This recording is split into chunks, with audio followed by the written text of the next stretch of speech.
In the quiet corners of digital worlds, where myths crystallize into data and legends walk among pixels, there exists a catalog of creatures that defy the ordinary boundaries of existence.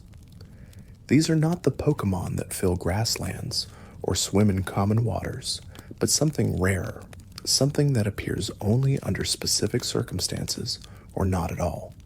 They are called Legendary and Mythical Pokémon, and their stories have been whispered through game code and player memory for decades. Before you drift off, maybe tap subscribe for more gentle videos, and let me know where you're listening from tonight. And the first among these legends takes the form of a bird wrapped in winter's embrace. Articuno appears as a large avian creature whose very presence drops the temperature of surrounding air. Its design draws from two similar mythical birds found in Persian mythology, the shamer and the roc, ancient symbols of winter and renewal. The creature's plumage carries shades of blue and white, colors that mirror frozen landscapes and Arctic skies. When Articuno spreads its wings, the air itself begins to crystallize, forming snow and ice in patterns that fall gently to the ground below. The name Articuno carries meaning in its syllables, combining the word Arctic with uno, the Spanish term for one. This linguistic choice suggests its position as the first among Kanto's legendary birds, though whether this refers to discovery order or some deeper hierarchy remains unspoken. In its original form, Articuno maintains typing of ice and flying, representing winter's arrival and the cold winds that accompany the season's descent. The Galar region introduced a variant of this creature that shifts away from ice towards psychic abilities while retaining its flying nature. This regional form presents a different interpretation of the same legendary concept, adapted to the specific environmental and cultural conditions of its habitat. The psychic typing suggests mental powers that replace elemental ice manipulation, though the creature retains its avian grace and legendary status. Articuno's strength among the three sacred birds of Kanto became apparent through observations in various media, particularly moments where it demonstrated physical power beyond its companions. The creature could lift massive mechanical constructs with apparent ease, suggesting that its power extends beyond temperature manipulation into raw physical strength.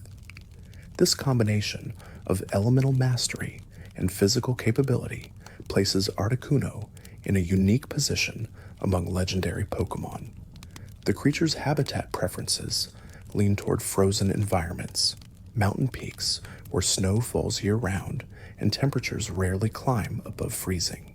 These isolated locations serve both as homes and as barriers, keeping casual encounters rare and maintaining the legendary mystique that surrounds the species. Each wing beat releases waves of cold that spread across the landscape, a constant reminder of winter's touch. Zapdos emerges from legends quite different from its icy counterpart, drawing inspiration from the Thunderbird of Native American and South African mythology. The creature takes the form of a large yellow bird marked by two distinct sets of wings, one colored bright yellow, while the other shows deep black feathers. This dual wing structure serves purposes both aesthetic and functional, creating a silhouette instantly recognizable even at great distances. The Kanto variant of Zapdos carries electric and flying typing, representing the storms that crash through skies during tempests. When this creature flaps its wings, electricity discharges in visible bolts that arc through the air, sometimes triggering full thunderstorms if conditions align correctly. The Pokédex records claim that Zapdos appears only during existing thunderstorms, suggesting it either seeks out these weather events or perhaps creates them through its mere presence. Lightning strikes seem to energize rather than harm Zapdos, the electrical energy absorbed and stored within its body to fuel future displays of power. This relationship with lightning creates a feedback loop where storms strengthen the creature while the creature's movements intensify the storm. The name Zapdos likely combines the onomatopoeia zap with dos, Spanish for two, marking its position as the second legendary bird. Galar's interpretation of Zapdos shifts dramatically from the electric flyer to a ground-bound fighter. This regional variant carries fighting and flying typing despite rarely taking to the air, instead racing across terrain at speeds reaching 300 kilometers per hour. The design draws heavily from Roadrunner anatomy, with powerful legs built for sprinting rather than soaring. The Galarian Zapdos employs devastating kicks as its primary combat technique, channeling the energy that its Kanto counterpart expresses as electricity into pure physical force. This represents a fascinating divergence in legendary evolution, where the same mythological foundation produces entirely different expressions based on regional environmental pressures. The creature's speed allows it to cover vast distances quickly, appearing and vanishing before observers can fully register its presence. Both forms of Zapdos share the legendary bird classification, yet their methods of navigation and combat diverge so completely that encountering one variant provides little preparation for facing the other. This diversity within a single species' name speaks to the adaptability inherent in legendary Pokémon, their ability to reshape themselves across different regions and circumstances while maintaining core elements of their identity. Moltres completes the trio of Kanto's legendary birds, with flames that never extinguish and heat that rivals volcanic intensity. The creature's design takes inspiration from firebirds found across multiple mythologies, particularly the phoenix and the Suzaku from Eastern traditions. Golden feathers cover most of its body, while fire crowns its head and trails from its wings in constant streams. The name Moltres merges molten with tres, the Spanish word for three, establishing its position as the final member of the legendary bird trinity. Fire and flying typing allows Moltres to navigate both thermal updrafts and open skies with equal grace. The creature possesses an unusual ability to immerse itself in magma without harm, using molten rock as a healing bath that restores energy and repairs damage. This magma healing ability mirrors the Phoenix legend of rebirth through fire, though Moltres need not die to access this regenerative property. The creature can dip into volcanic pools, emerging renewed and strengthened by temperatures that would vaporize most living things. Each appearance of Moltres brings heat that can be felt from considerable distances, the air shimmering around its form. Galar's regional variant of Moltres explores darker themes than its Kanto cousin, trading fire typing for dark while maintaining flying capabilities. This shift represents the shadow side of the Phoenix mythology, the destructive potential that exists alongside renewal and rebirth. The Galarian form appears less as a beacon of light and more as a harbinger of transformation through darkness. The contrast between regional forms demonstrates how legendary Pokémon can embody opposing aspects of their mythological sources while remaining recognizable as the same fundamental creature. Kanto's Moltres brings warmth and life-sustaining heat, while Galar's version channels the endings that must precede new beginnings.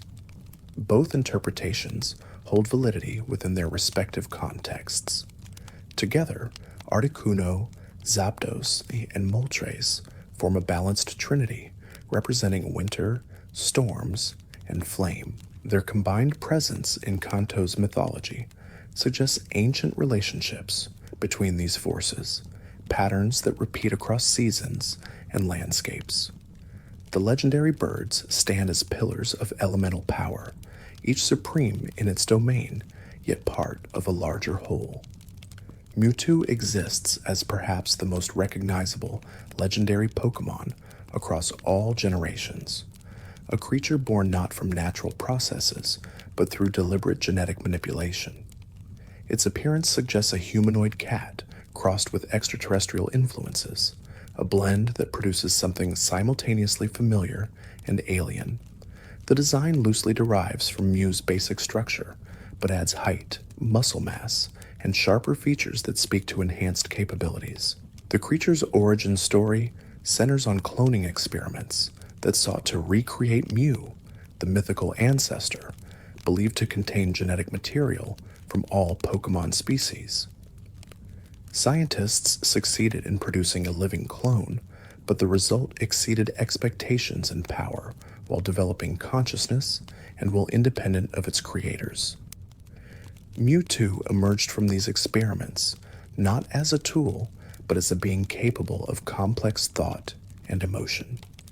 As a psychic-type Pokémon, Mewtwo wields mental powers that surpass virtually all other species.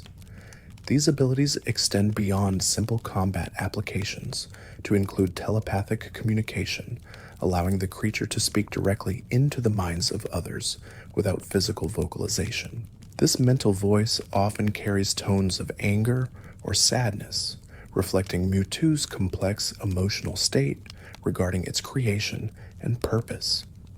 The Pokédex entries describe Mewtwo as furious at the evil it perceives in the world, suggesting the creature developed strong moral convictions alongside its enhanced intelligence. This fury stems partly from its artificial origins and partly from observations of how power gets wielded by humans and Pokémon alike. Mewtwo's strength places it among the most powerful psychic types in existence, yet this power brings isolation rather than fulfillment. In the original generation, 1 games, Mewtwo could only be encountered after defeating the Elite Four and claiming the champion title. This placement made the creature a post-game reward, accessible only to trainers who had proven themselves against the region's strongest challenges. The battle against Mewtwo took place deep within Cerulean Cave, a location that required specific abilities to access and navigate. Mewtwo's role in Pokémon media extends beyond games into films and other adaptations, often serving as a vehicle for exploring themes of identity, purpose, and the ethics of creation. The creature's struggle to understand its place in a world that created it artificially resonates across multiple storylines, making Mewtwo one of the franchise's most philosophically complex legendary Pokémon. The existence of Mewtwo raises questions about what defines a legendary Pokémon. Unlike Articuno, Zapdos, and Moltres, which appear to be naturally occurring unique specimens, Mewtwo was manufactured through scientific processes. Yet its power and rarity place it firmly within the legendary classification, suggesting that the category encompasses both natural singularities and artificial creations of sufficient magnitude. Raikou emerges from Generation 2's mythology as a saber-toothed tiger bearing rain clouds across its back, clouds that generate and discharge lightning without pause. The creature represents the first of 3 legendary beasts tied to Johto's history and traditions. Its electric typing comes with natural pressure ability, a trait that reduces the PP of moves used against it through sheer intimidating presence. The design combines feline predator elements with electrical phenomena, creating a creature that embodies both physical threat and elemental danger. Yellow fur, marked with black stripes, covers its body, while the cloud formation on its back serves as both power source and visual identifier. Raikou's movements are said to be accompanied by thunder, as if the sky itself announces the creature's passage. Pokédex entries claim that Raikou descends from the heavens riding lightning bolts, appearing in flashes that leave witnesses uncertain whether they truly saw the legendary beast or simply witnessed a particularly vivid electrical storm. The creature reportedly helps other electric-type Pokémon when they face danger, suggesting protective instincts that extend beyond its own survival to encompass its elemental kin. If obtained through specific special methods, Raikou can possess Volt Absorb instead of pressure, shifting its relationship with electrical attacks from mere resistance to active healing. This alternative ability transforms electric-type moves from neutral threats into restoration tools, creating interesting strategic implications for battles involving the legendary beast. Raiku's name combines elements that reference both its electrical nature and its position within the legendary beast trio, though the exact etymology carries layers of meaning in Japanese that don't translate directly. The creature serves as one vertex of a triangle with Entei and Suicune, three beasts that together form a cohesive legendary group tied to Johto's deep history. Entei takes the form of a massive lion wrapped in smoke and flame, though some observers note the design bears stronger resemblance to Newfoundland dogs than felines. Regardless of its precise animal inspiration, the creature embodies fire in its most overwhelming and majestic form. Thick smoke cascades down its back like a mane, the product of internal flames that burn with heat exceeding magma. The legendary beast charges across landscapes with raw power that leaves scorched earth in its wake, demonstrating strength through sheer physical presence as much as through fire-based attacks. Pokédex entries make the extraordinary claim that volcanoes erupt each time Entei roars, suggesting either catastrophic power or metaphorical language that attempts to capture the creature's intimidating vocal displays. Entei's name translates roughly to Fire Emperor in Japanese, a title that reflects both its typing and its commanding presence among fire-type Pokémon. Like Raikou, Entei carries pressure as its guaranteed ability, creating an aura that weighs on opponents during battle. The combination of physical intimidation and elemental mastery makes encounters with Entei memorable and challenging.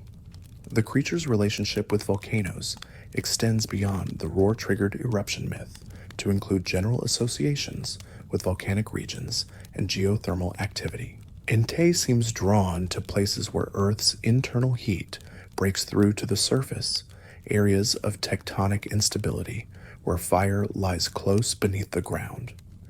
These habitat preferences keep the legendary beast in remote locations far from human settlements. Entei represents fire's aggressive and uncontrollable aspects, the flames that consume rather than warm, that destroy rather than illuminate. This contrasts with more benevolent fire-type Pokémon, whose flames serve constructive purposes. Entei's fire exists for its own sake, burning because that is the creature's fundamental nature. The smoke mane that flows from its body serves as constant reminder of this inner inferno. The pressure ability shared by all three legendary beasts creates gameplay implications beyond simple stat effects. The ability forces opponents to carefully manage their move resources, each attack costing double the usual PP when targeting the legendary trio. This mechanical pressure mirrors the narrative pressure these creatures exert simply by existing, their legendary status creating challenges before battle even begins.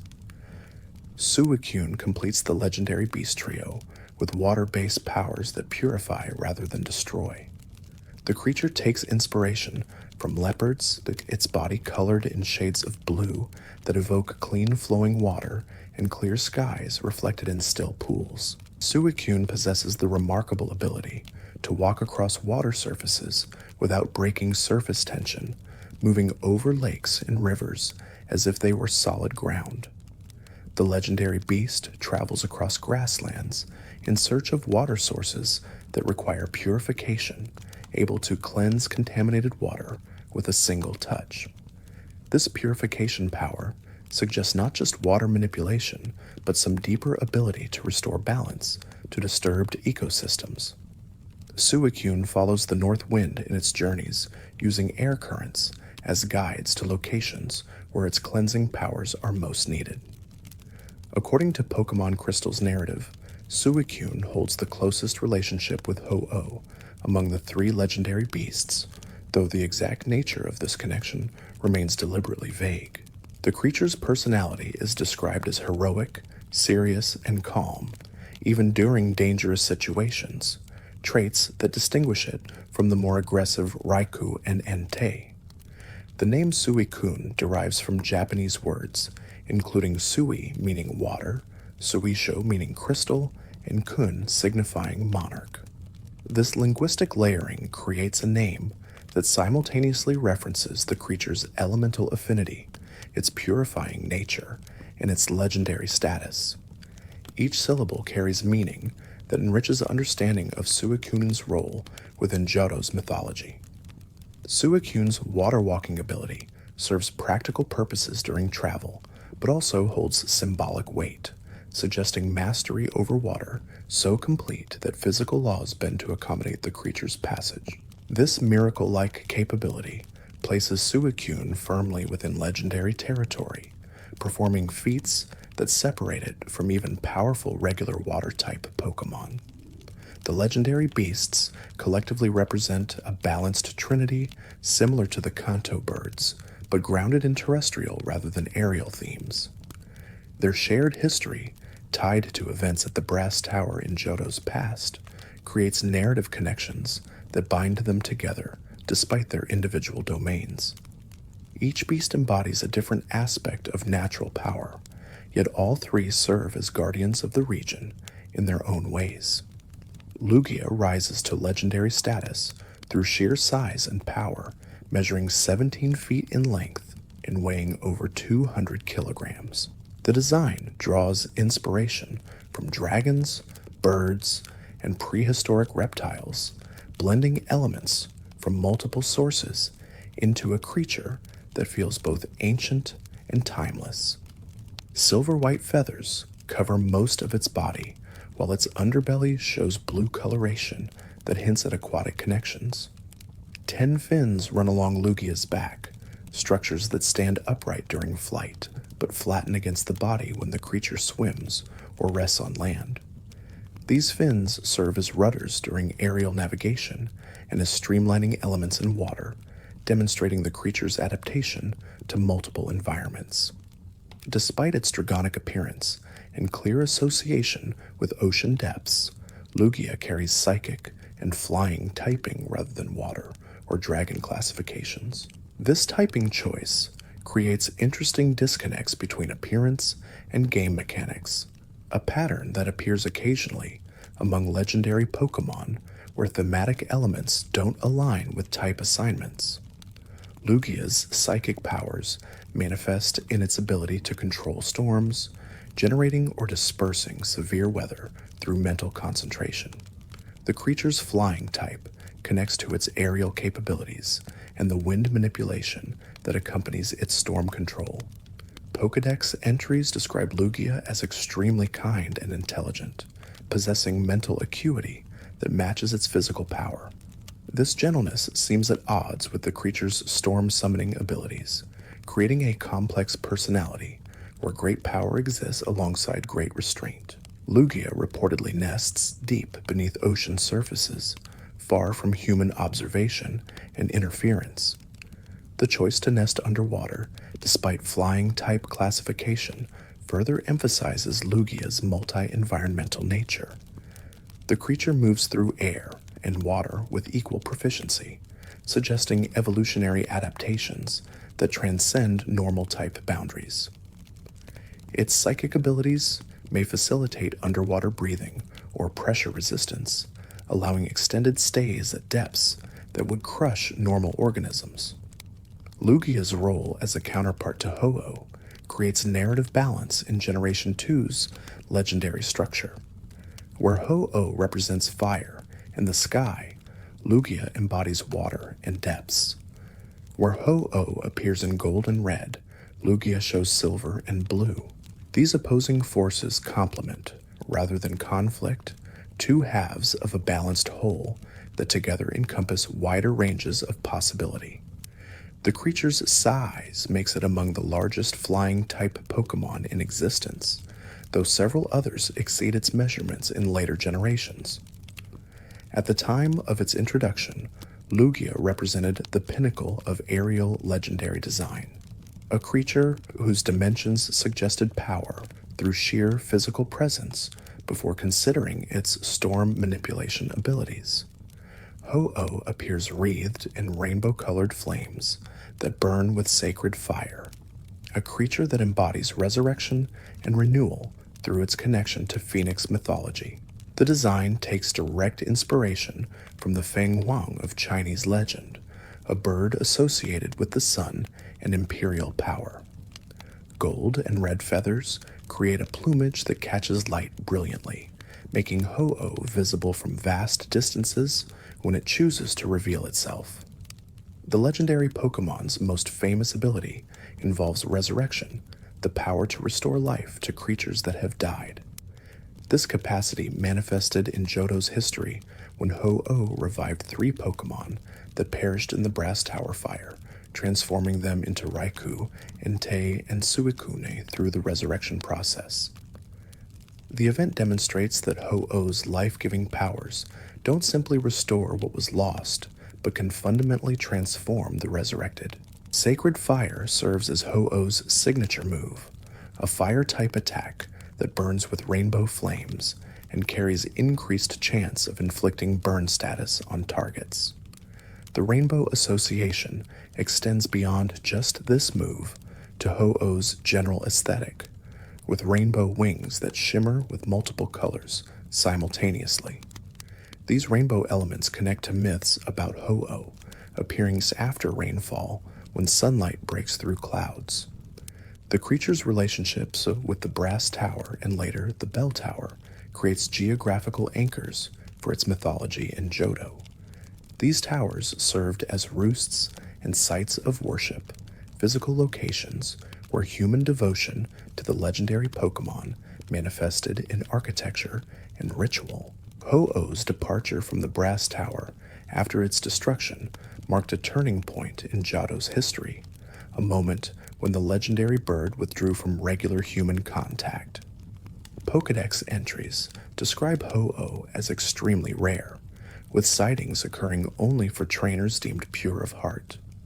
This selectivity adds layers to the legendary status, suggesting that encountering Ho-Oh requires not just geographical proximity or good timing, but also specific moral qualities in the observer.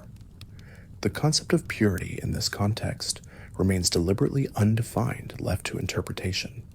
Ho-Oh's size and power rival Lugia's, creating 2 legendary Pokemon of approximately equal magnitude with opposing elemental and thematic associations. Where Lugia dwells in ocean depths, Ho-Oh soars through highest skies. Where Lugia brings storms, Ho-Oh brings sunlight. These parallel contrasts reinforce the sense of balanced forces that shape Johto's legendary landscape. The sacred flames that surround Ho-Oh never extinguish completely, burning with constant intensity that requires no fuel beyond the creature's own life force. This perpetual combustion mirrors the eternal flames found in various religious and mythological traditions, fires that serve as symbols of undying spirit or divine presence. Ho-Oh carries these symbolic fires literally, embodied in rainbow flame. Celebi represents the first mythical Pokemon properly distinguished from legendary classification, a grass and psychic-type creature capable of time travel. The design resembles a fairy or nature sprite, small and delicate with large eyes and fairy-like wings. Green coloration and leaf-like antennae emphasize the grass typing while reinforcing connections to forests and natural environments. The time travel ability sets Celebi apart from most other Pokemon, mythical or otherwise. The creature can move backward and forward through time at will, appearing in different eras without aging or changing. This temporal freedom makes Celebi extremely difficult to study or track, as it exists across multiple time periods simultaneously from a linear observer's perspective.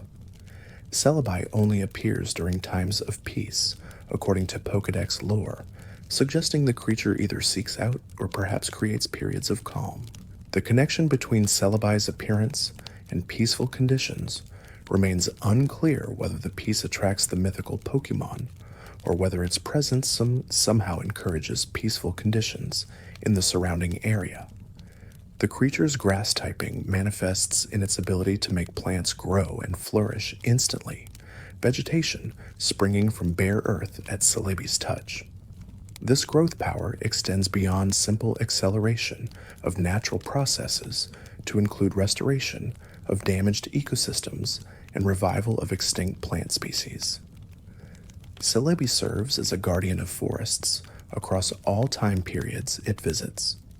Mythical Pokémon classification indicates extreme rarity, exceeding even legendary status, with distribution methods typically involving special events rather than in-game encounters. Celebi established this pattern, being obtainable only through specific promotional distributions rather than through normal gameplay. This exclusivity reinforces the mythical designation and maintains separation from legendary Pokémon that, while rare, can theoretically be encountered through normal game progression. The time-traveling nature of Celebi creates interesting narrative possibilities, allowing the creature to appear in any era without contradiction. It could have been present at the founding of ancient civilizations, during pivotal historical moments, and in distant futures yet to occur. This temporal omnipresence makes Celebi one of the most narratively flexible Pokémon in existence. Celebi's small size contrasts sharply with the massive legendary birds and beasts, demonstrating that mythical power need not manifest in physical bulk. The creature's delicate appearance belies capabilities that potentially exceed those of much larger Pokémon, time manipulation being among the most powerful abilities imaginable in the Pokémon world. If you're still awake halfway through, maybe subscribe before you drift off and tell me what time it is where you're watching from. Regirock emerges as the first of 3 ancient Pokémon, known as the legendary golems, creatures composed entirely of inorganic materials given life through unknown processes. The Regirock specimen consists of orange rocks and boulders of various sizes, fitted together in a roughly humanoid shape. 7 dots, arranged in a hexagonal pattern, form what might be interpreted as eyes, though whether Regirock actually sees through these formations remains unclear. The rock-type golem reportedly existed since ancient times, though its exact age defies precise measurement. Rocks that compose Regirock's body can be damaged or destroyed in battle, but the creature possesses the ability to replace lost material with any stones it finds nearby. This regeneration doesn't require specific rock types, allowing Regirock to incorporate granite, limestone, sandstone, or any other mineral substance into its form. This adaptability means that Regirock's exact composition changes over time based on available geological material in each area it inhabits. A Regirock dwelling in volcanic regions might consist largely of basalt and obsidian, while one residing in sedimentary areas could be built from sandstone and shale. The creature's appearance remains consistent in general shape while varying in specific details. Regirock's origins tie into ancient civilizations that supposedly sealed it away in ruins scattered across the Huan region. These sealing chambers required specific procedures to access, with mysterious patterns that needed to be decoded before the golem could be encountered. The reasons for sealing away such powerful creatures remain lost to history, preserved only in fragmentary records and archaeological evidence. The 7-dot pattern appears on all 3 legendary golems, suggesting shared origin or purpose despite their different material compositions. This hexagonal arrangement might be writing in a forgotten language, a mystical seal, or simply decorative elements whose meaning has been lost. No authoritative source explains the dot's significance, leaving interpretation to speculation. Regirock's battle capabilities emphasize physical defense and rock-type attacks, utilizing its mineral composition for both protection and offense. The creature can launch fragments of itself as projectiles or reshape its body to enhance durability, treating its physical form as a renewable resource rather than a fixed structure. This unique relationship between body and consciousness challenges conventional understanding of what defines a living being. The legendary golem trio represents ancient artificial Pokémon created through methods unknown to modern science or Pokémon researchers. Whether they were originally Pokémon given new forms, constructs built from raw materials and given consciousness, or something else entirely remains unanswered. Regirock provides no explanations, communicating if at all through simple physical responses to stimuli. Regis continues the legendary golem pattern with a body composed entirely of ice that formed during the Ice Age, ice so ancient and cold that it cannot melt under normal circumstances. The structure remains frozen, even in volcanic heat or desert sun, maintained at temperatures reaching negative 328 degrees Fahrenheit through unknown mechanisms. This impossibly cold ice forms Regis's entire being, from its roughly humanoid shape to the 7 dots arranged in what might be its face. The ice-type golem's frozen nature creates constant auras of cold that drop surrounding temperatures dramatically. Air near Regice becomes so frigid that moisture freezes instantly, creating snow and ice crystals that fall in Regice's wake. This environmental effect makes the golem's presence obvious and prevents stealth or surprise despite the creature's generally slow movement speed. Like Regirock, Regis resided in sealed chambers within Hoenn's ancient ruins, protected or perhaps imprisoned by the civilization that created or discovered the legendary golems. The sealing methods paralleled those used for Regirock, suggesting coordinated efforts to contain all 3 golems simultaneously.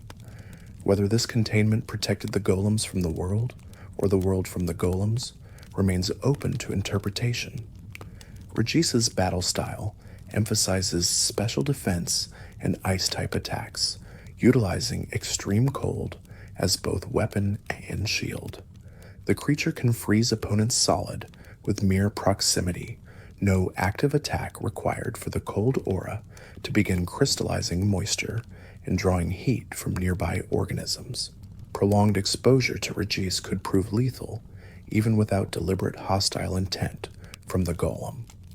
The impossibility of Regice's ice presents scientific paradoxes that highlight the legendary nature of these golems. Normal ice melts at specific temperatures based on pressure and environmental factors. Regice's ice ignores these physical laws, remaining frozen through volcanic immersion or other extreme heat exposure.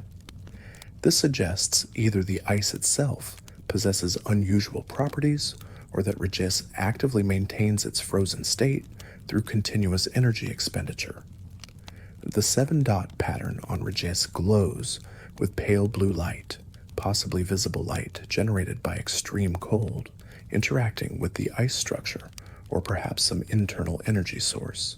These glowing dots provide the only color variation in Regis's otherwise uniform blue-white appearance, creating an iconic visual that makes the golem instantly recognizable among ice-type Pokémon. Regis's age, measured in geological epochs rather than years or centuries, places it among the oldest Pokémon known to exist. The Ice Age referenced in its origin dates back thousands or potentially millions of years depending on which Ice Age is meant, making Regis a living connection to Earth's distant past. This temporal connection mirrors Celebi's time-traveling nature through different means, both creatures existing across vast temporal scales. Registeel completes the legendary golem trio with a body composed of strange metal that cannot be scratched or dented by any known substance. The metal's exact composition defies analysis, registering as no known element or alloy in modern classification systems. Gray in color and perfectly smooth except for the 7 dots arranged in its hexagonal facial pattern, Registeel presents an enigma wrapped in impervious metal. The steel-type golem hollow interior suggests the metal forms a shell around empty space rather than being solid throughout. This hollow construction reduces weight while maintaining the metal's legendary durability, allowing Registeel greater mobility than a solid metal structure of similar size would permit. The hollow nature also raises questions about where consciousness resides in a creature with no organs or internal structures. Like its fellow golems, Registeel spent ages sealed in Hoenn ruins until released through specific procedures involving pattern recognition and mysterious triggers. The civilization that sealed these creatures possessed knowledge and capabilities that allowed them to contain Pokémon of legendary power, suggesting technological or mystical advancement beyond what current Pokémon researchers can achieve. Registeel's metal shows no signs of rust or corrosion despite its extreme age, remaining pristine and perfect regardless of environmental exposure. Time leaves no mark on the legendary golem's exterior, the strange metal apparently immune to oxidation, weathering, and other degradation processes that affect normal metals. This imperviousness extends to attacks during battle, Registeel's defense statistics, reflecting its physical invulnerability. The source of Registeel's metal remains unknown, no matching material found anywhere in the natural world. This suggests either the metal was synthesized through lost techniques or that it came from beyond Earth entirely, possibly meteoritic in origin. The extraterrestrial hypothesis gains support from Registeel's Pokédex entries, mentioning the metal's mysterious origin, though no definitive answers exist. Registeel's battle approach emphasizes balanced stats, with particular strength and defense, both physical and special. The creature can withstand tremendous punishment while dealing consistent damage through steel-type attacks that leverage its metal composition. Extended battles against Registeel test opponents' stamina as much as power, the golem's durability outlasting most challengers. The legendary golems together create a trinity of ancient, artificial Pokémon, each representing different aspects of Earth's materials, rock, ice, and metal. Their shared characteristics, sealed chambers, 7-dot patterns, unclear origins, suggest common purpose or creation, even as their different compositions suit them for different roles. Together, they form a puzzle that spans millennia, their true nature still debated by researchers. Latias appears as a highly intelligent dragon and psychic-type Pokémon capable of disguising itself as human through light-refracting feathers that bend perception around its form. The creature's primarily red and white coloring distinguishes it from its counterpart Latios, who displays blue where Latias shows red. Small wings that seem inadequate for flight nonetheless allow Latias to soar at tremendous speeds, moving faster than fighter jets while remaining virtually silent. The light refracting ability creates illusions so convincing that even other psychic-type Pokémon struggle to see through the disguise, Latias appearing as a human girl in many recorded encounters. This shape-shifting capacity serves defensive purposes, allowing Latias to move through human areas without drawing attention or triggering alarm. The creature reportedly uses this ability to observe humans and other Pokémon from close proximity while remaining incognito. Latias demonstrates high intelligence and strong emotional sensitivity, able to understand human speech and feeling emotions that humans experience. This empathetic nature makes Latias one of the most human-like legendary Pokémon in terms of personality and social behavior. The creature forms bonds with humans so more readily than most legendaries, sometimes choosing to accompany trainers it deems worthy or interesting. The relationship between Latias and Latios remains somewhat unclear, Pokédex entries suggesting they might be related species, or perhaps even the same species with gender differences. Both share similar abilities, including telepathy, high-speed flight, and the sight-sharing power that allows them to show others what they see through psychic projection. These shared traits support theories of close evolutionary relationships. Latias makes its home on an unnamed island where it lives alongside Latios and other Pokémon in apparent peace. This island serves as sanctuary away from human civilization, a place where legendary Pokémon can exist without constant observation or pursuit by trainers seeking to capture them. The exact location shifts between different media, suggesting either multiple such islands exist or that the legends refer to a moving target. The psychic powers Latias wields extend beyond telepathy and sight sharing to include telekinesis, energy barriers, and other mental manipulations. These abilities, combined with dragon-type attacks, create a versatile battler capable of adapting to various combat situations. Latias typically avoids conflict when possible, preferring flight to fighting, but defends itself capably when cornered. The gender of Latias, as exclusively female in main series games, creates interesting implications for reproduction and species survival, especially given the apparent rarity of both Latias and Latios. Whether these legendary Pokémon breed at all, or if they represent singular specimens, remains unclear, different sources providing conflicting information about their population status. Latios mirrors Latias in most capabilities, while displaying primarily blue coloring instead of red. The male legendary Pokémon shares the high intelligence, emotional sensitivity, and telepathic abilities of its red counterpart. Latios reportedly exceeds Latias slightly in flight speed, capable of reaching velocities that allow it to outpace jet aircraft without apparent strain. The creature's streamlined body cuts through air resistance with remarkable efficiency. Like Latias, Latios can refract light to create illusions and disguises, appearing as a human boy when it wishes to move undetected through human spaces. This shapeshifting requires concentration to maintain, with strong emotions or surprise potentially disrupting the illusion and revealing Latios' true form.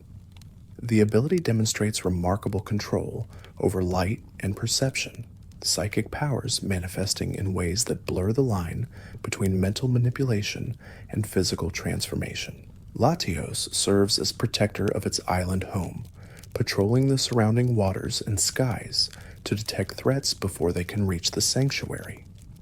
This guardian role suits the creature's personality, described as brave and protective of those it considers friends or charges.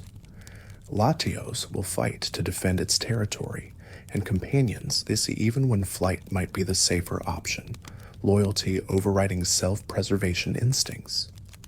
The sight-sharing ability that both Latias and Latios possess allows them to project their vision directly into another's mind, creating a shared visual experience where the receiver sees exactly what the legendary Pokémon sees. This power facilitates communication across language barriers and enables Latios to show rather than tell when explanations become necessary.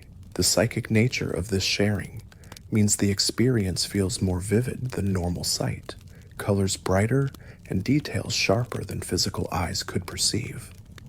Latios and Latias together form a bonded pair that appears repeatedly across different media, their connection going beyond simple partnership into what might be familial or romantic bonds depending on interpretation. The nature of their relationship remains deliberately ambiguous, allowing multiple readings without confirming any specific arrangement. What seems clear is that separation causes both distress, suggesting deep emotional interdependence. The dragon typing shared by both Latias and Latios grants them resistance to several attack types while making them vulnerable to ice, dragon, and fairy type moves. This typing combined with psychic creates a legendary Pokémon with broad coverage and attacks, but specific weaknesses that skilled opponents can exploit.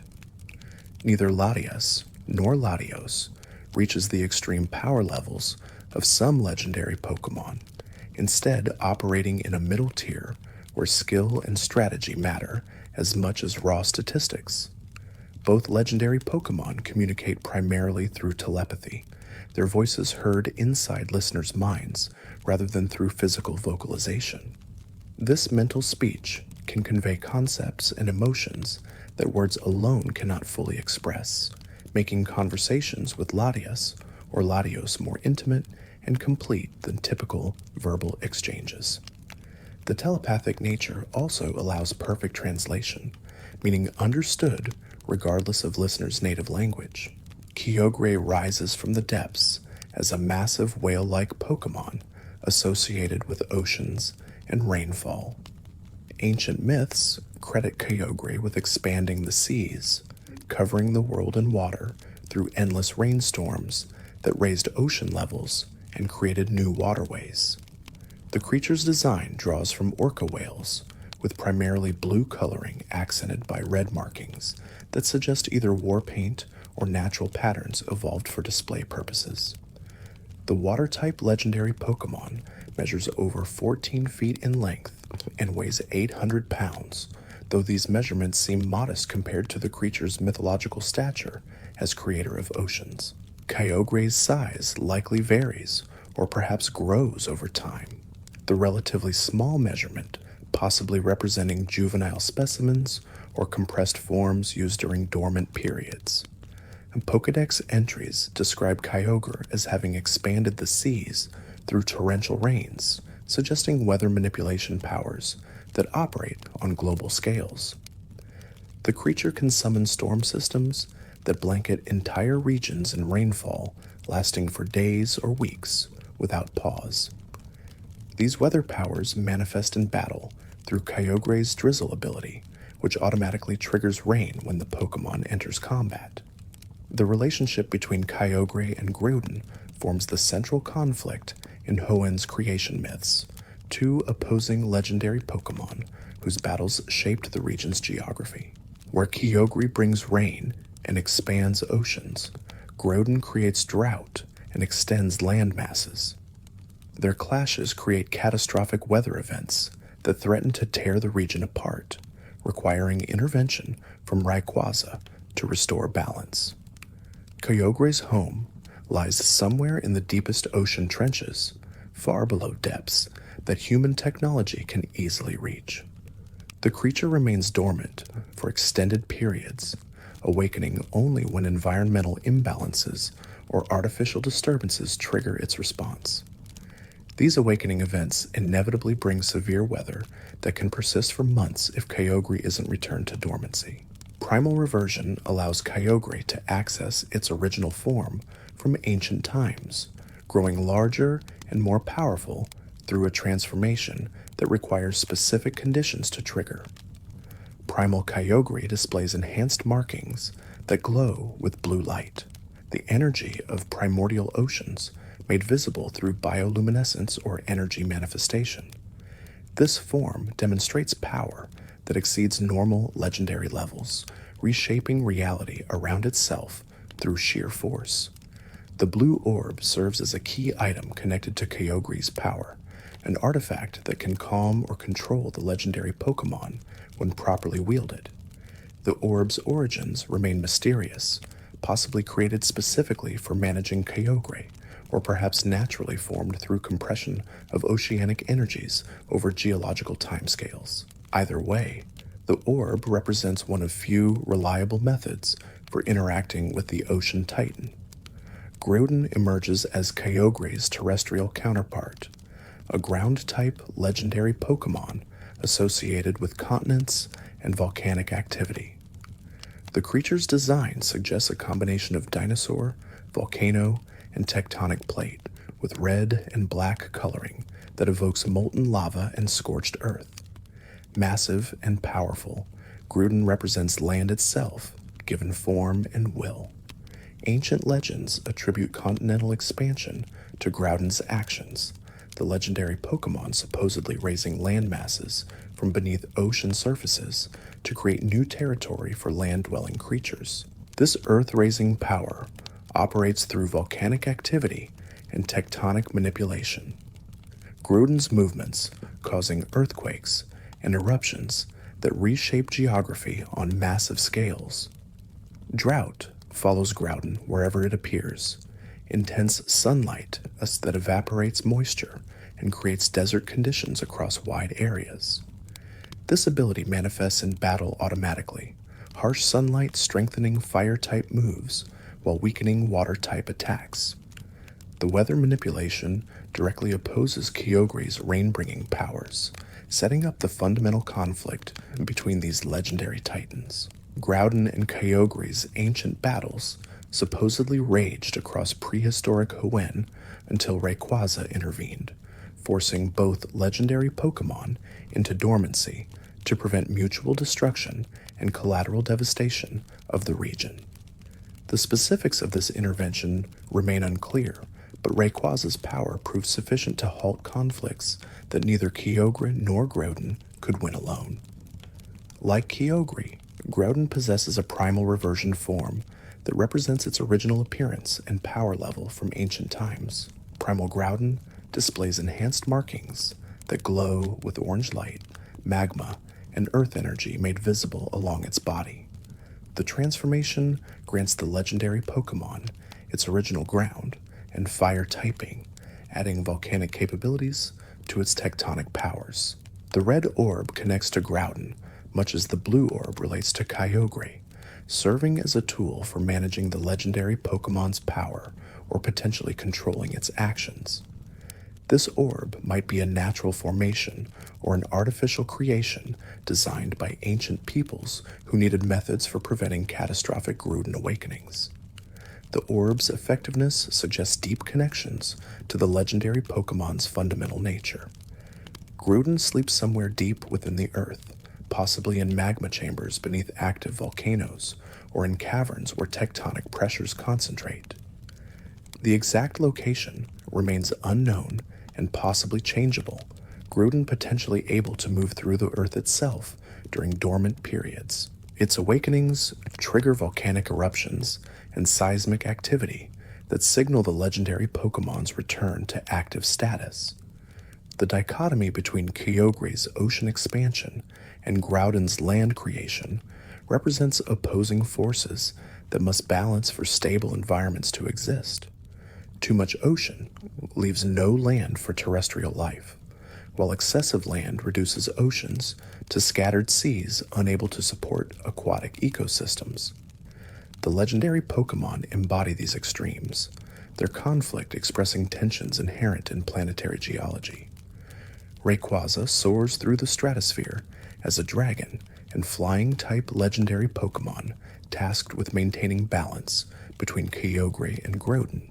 The creature's serpentine form stretches over 22 feet in length, a sky dragon that rarely descends below cloud level except during crises that threaten regional stability. Green scales cover most of its body, with yellow accents that create distinctive patterning visible even at great altitudes. The ozone layer serves as Rayquaza's primary habitat, the legendary Pokémon dwelling among atmospheric gases and high-altitude winds far above where normal flying types can reach. This elevation provides perspective on weather patterns below, allowing Rayquaza to detect when Kyogre or Groudon's influence grows too strong. The creature feeds on meteoroids and other space debris, sustaining itself on materials that fall from beyond Earth's atmosphere. Rayquaza's role as mediator between land and sea titans manifests through overwhelming power that can force both Kyogre and Groudon into submission when they clash. The dragon's ability to stop conflicts between these powerful legendary Pokémon demonstrates strength that exceeds either individually, making Rayquaza one of the most powerful creatures in Hoenn's legendary hierarchy. Mega Evolution allows Rayquaza to achieve an even stronger form without requiring a held item, the legendary Pokémon transforming through mastery of the move Dragon Ascent. Mega Rayquaza displays enhanced features, including longer tentacles and more elaborate patterns, physical changes reflecting increased power levels. This unique evolution method sets Rayquaza apart from other legendary Pokémon capable of Mega Evolution. The Delta Stream ability manifests when Rayquaza appears, strong winds that eliminate weather effects and prevent new weather from being set while the legendary dragon remains present. This ability mechanically represents Rayquaza's role as balance keeper, neutralizing the rain and drought that Kyogre and Groudon bring. The strong winds create combat conditions where neither ocean nor earth holds advantage. Rayquaza's ancient connection to meteors extends beyond simply eating them to include arriving at Earth aboard a meteor in distant past, according to some interpretations of fragmented myths. This extraterrestrial origin would explain the creature's ability to survive in the ozone layer where oxygen levels barely support life. Whether truly from space or simply adapted to high altitudes, Rayquaza demonstrates capabilities unlike Earthbound Pokémon. The green coloring serves functional purposes in addition to aesthetic ones, camouflaging Rayquaza against cloud formations when viewed from below and against the planet's surface when seen from space. This dual-direction camouflage suits a creature that dwells at the boundary between Earth and Void, belonging fully to neither realm while monitoring both. Jirachi awakens for only 7 days every 1,000 years, sleeping through the centuries until planetary alignment and other astronomical conditions create brief windows of wakefulness. The Steel and Psychic-type mythical Pokémon resembles a small fairy or cherub with white coloration and star-shaped head that reinforces celestial associations. 3 tags hang from Jirachi's form, decorative elements that might serve unknown functions. The ability to grant wishes represents Jirachi's most famous power, though the exact mechanics and limitations remain poorly understood. Jirachi can supposedly grant 3 wishes during its brief waking period, utilizing its psychic powers to manifest desired outcomes. The wishes must be spoken to one of the 3 eyes that appear on Jirachi's torso, additional organs that open only during granting. The 1,000-year sleep cycle confines Jirachi to rare encounters, most humans living entire lifetimes without witnessing a single awakening. This extreme rarity exceeds even other mythical Pokemon's scarcity, making Jirachi effectively legendary within the mythical classification. The creature's brief activity periods create compressed windows where wishes can be granted before dormancy reclaims the sleeping Pokemon. Jirachi's steel typing provides unusual defensive properties for such a small creature, resistance to various attack types compensating for limited bulk. Combined with psychic abilities, this creates a surprisingly durable mythical Pokemon despite diminutive size. The steel aspect might represent the meteorite cocoon that protects Jirachi during 1,000-year sleeps, metallic shell preserving the creature through centuries of dormancy. The tags that hang from Jirachi's body display writing in an unknown script, possibly astronomical data or magical formulas that relate to the wish-granting process. These tags grow from Jirachi naturally, rather than being attached artifacts, biological structures whose purpose remains mysterious. Some theories suggest they serve as energy collectors, accumulating psychic or cosmic power during sleep that fuels wish-granting upon awakening. Jirachi's connection to comets and meteors parallels several other legendary and mythical Pokémon, reinforcing themes of cosmic origin or celestial influence. The creature supposedly arrived at Earth aboard a meteor in ancient times, explaining both its steel typing and its connection to astronomical events. Whether literally from space or simply using space as metaphor for its mysterious nature, Jirachi maintains strong thematic ties to the cosmos. The wish-granting ability raises philosophical questions about reality manipulation and the ethics of such power. Can Jirachi truly reshape reality to fulfill wishes, or does it work within existing natural laws to bring about desired outcomes through accelerated natural processes? The answers remain unclear, possibly varying based on wish specifics or Jirachi's available energy levels.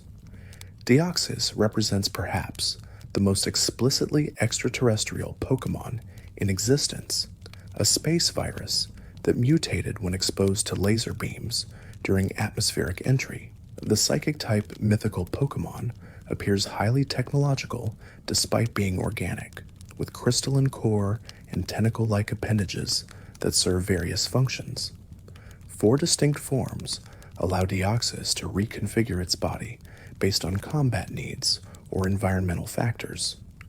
The normal form serves as Deoxys' default configuration, balanced stats, allowing decent performance across multiple combat roles without specializing in any particular area. This form displays the core crystal prominently in the chest, surrounded by orange and blue body segments that suggest both organic tissue and artificial construction.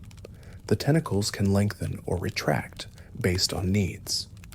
Attack form emphasizes offensive power, Deoxys reconfiguring to maximize damage output while reducing defensive capabilities. The body becomes more angular and aggressive in appearance, tentacles sharpening into blade-like structures. This transformation demonstrates the remarkable morphological flexibility Deoxys possesses, cellular structure rearranging itself on demand to suit different purposes. Defense form inverts the attack form's priorities, sacrificing offensive power for drastically improved durability. The body compresses and hardens, crystalline structures becoming more prominent and protective. This configuration allows Deoxys to withstand punishment that would destroy most Pokémon, demonstrating that the space virus didn't just gain psychic powers through its mutation, but also unprecedented physical adaptability.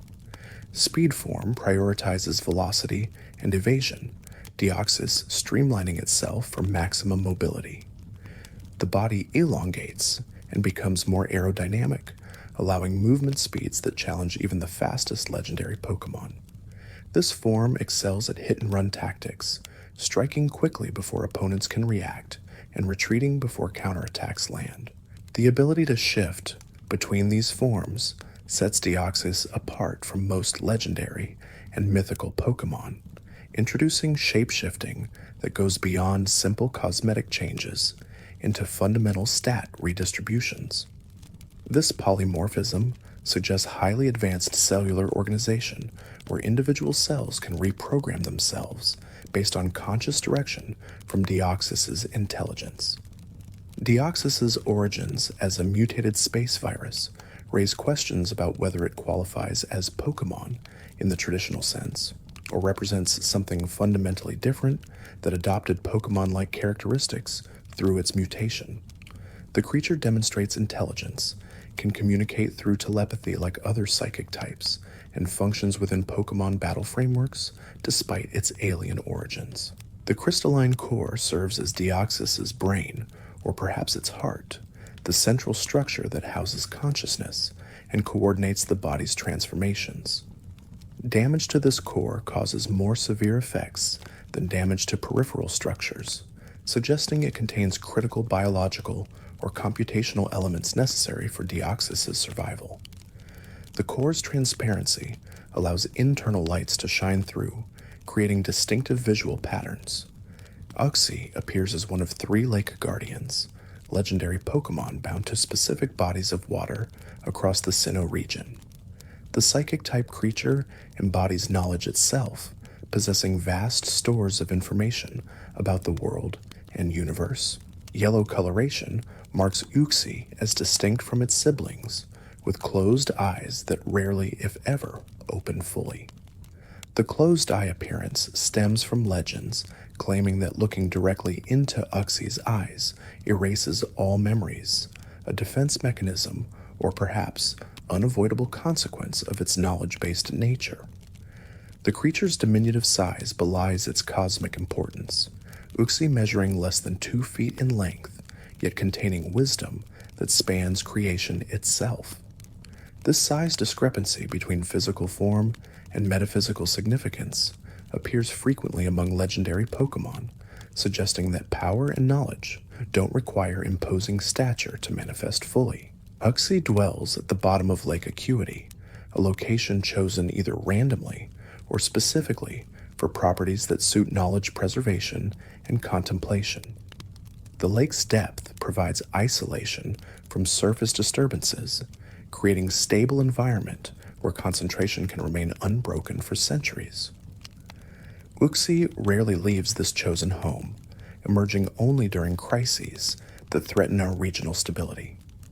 The ability to wipe memories through eye contact creates natural barriers around Uxie, most creatures instinctively avoiding direct gaze, even without understanding why. This passive defense proves more effective than active aggression, protecting Uxie without requiring constant vigilance or energy expenditure.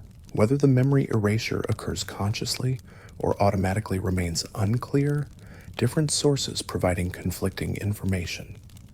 Uxie's connection to knowledge extends beyond simple information storage into active intelligence gathering across wide areas through methods that don't require physical presence. The creature seems aware of events occurring far from its lake home, possibly through psychic surveillance or perhaps through some connection to the collective knowledge held by all thinking beings in the region. The relationship between Uxie and its sibling guardians, Mesprit and Azelf, creates a trinity representing mind's different aspects, knowledge as emotion and willpower respectively. These three legendary Pokémon together form complete consciousness, each embodying necessary component for sapient thought. Separation weakens all three, while unity creates strength beyond their individual capabilities. Uxie's role in Sinnoh mythology connects to the region's creation legends, the Lake Guardians emerging alongside or shortly after the universe's formation. This places Uxie among the oldest legendary Pokémon in existence, a contemporary of creation itself, rather than something that evolved or developed afterward. Such ancient beings carry perspectives that span cosmological timescales, making them fundamentally alien to mortal comprehension. Mesprit represents emotion among the Lake Guardian Trinity, a psychic type, legendary Pokémon that dwells at the bottom of Lake Verity. A pink coloration distinguishes Mesprit from its siblings, the soft hue appropriate for a creature embodying feelings and emotional awareness. Unlike Uxie's closed eyes, Mesprit's remain open, suggesting that seeing this guardian doesn't carry the same memory-wiping danger. The creature's small size matches Uxie's, both lake guardians measuring under 2 feet, despite their cosmic significance. Mesprit's design includes 2 tails that flow behind it like ribbons or streams, possibly representing emotional currents or simply aesthetic choices that reinforce the guardian's gentle nature. These tails move independently of Mesprit's body, suggesting either prehensile control or automatic responses to emotional atmospheres. Mesprit reportedly taught humans to feel emotions, implying a time before Mesprit's influence when humans or pre-human ancestors lacked emotional capacity entirely. This teaching role makes Mesprit directly responsible for aspects of consciousness that define human experience, feelings like joy, sorrow, anger, and love, all supposedly gifts from or awakened by the emotion guardian. The Lake Guardian roams after being released from Lake Verity, unlike Uxie and Azelf, who remain at their respective lakes. This wandering nature suits Mesprit's emotional essence, feelings being mobile and changeable rather than static and fixed. Tracking Mesprit requires patience and luck, the guardian appearing at random locations without predictable patterns. Contact with Mesprit affects humans emotionally, encounters leaving lasting impressions that shape feelings for years afterward. Some people report feeling overwhelming joy, others deep melancholy, the specific emotion seemingly random or perhaps tailored to individual needs. Whether Mesprit consciously chooses which emotions to evoke or simply radiates emotional energy that affects different people differently remains uncertain.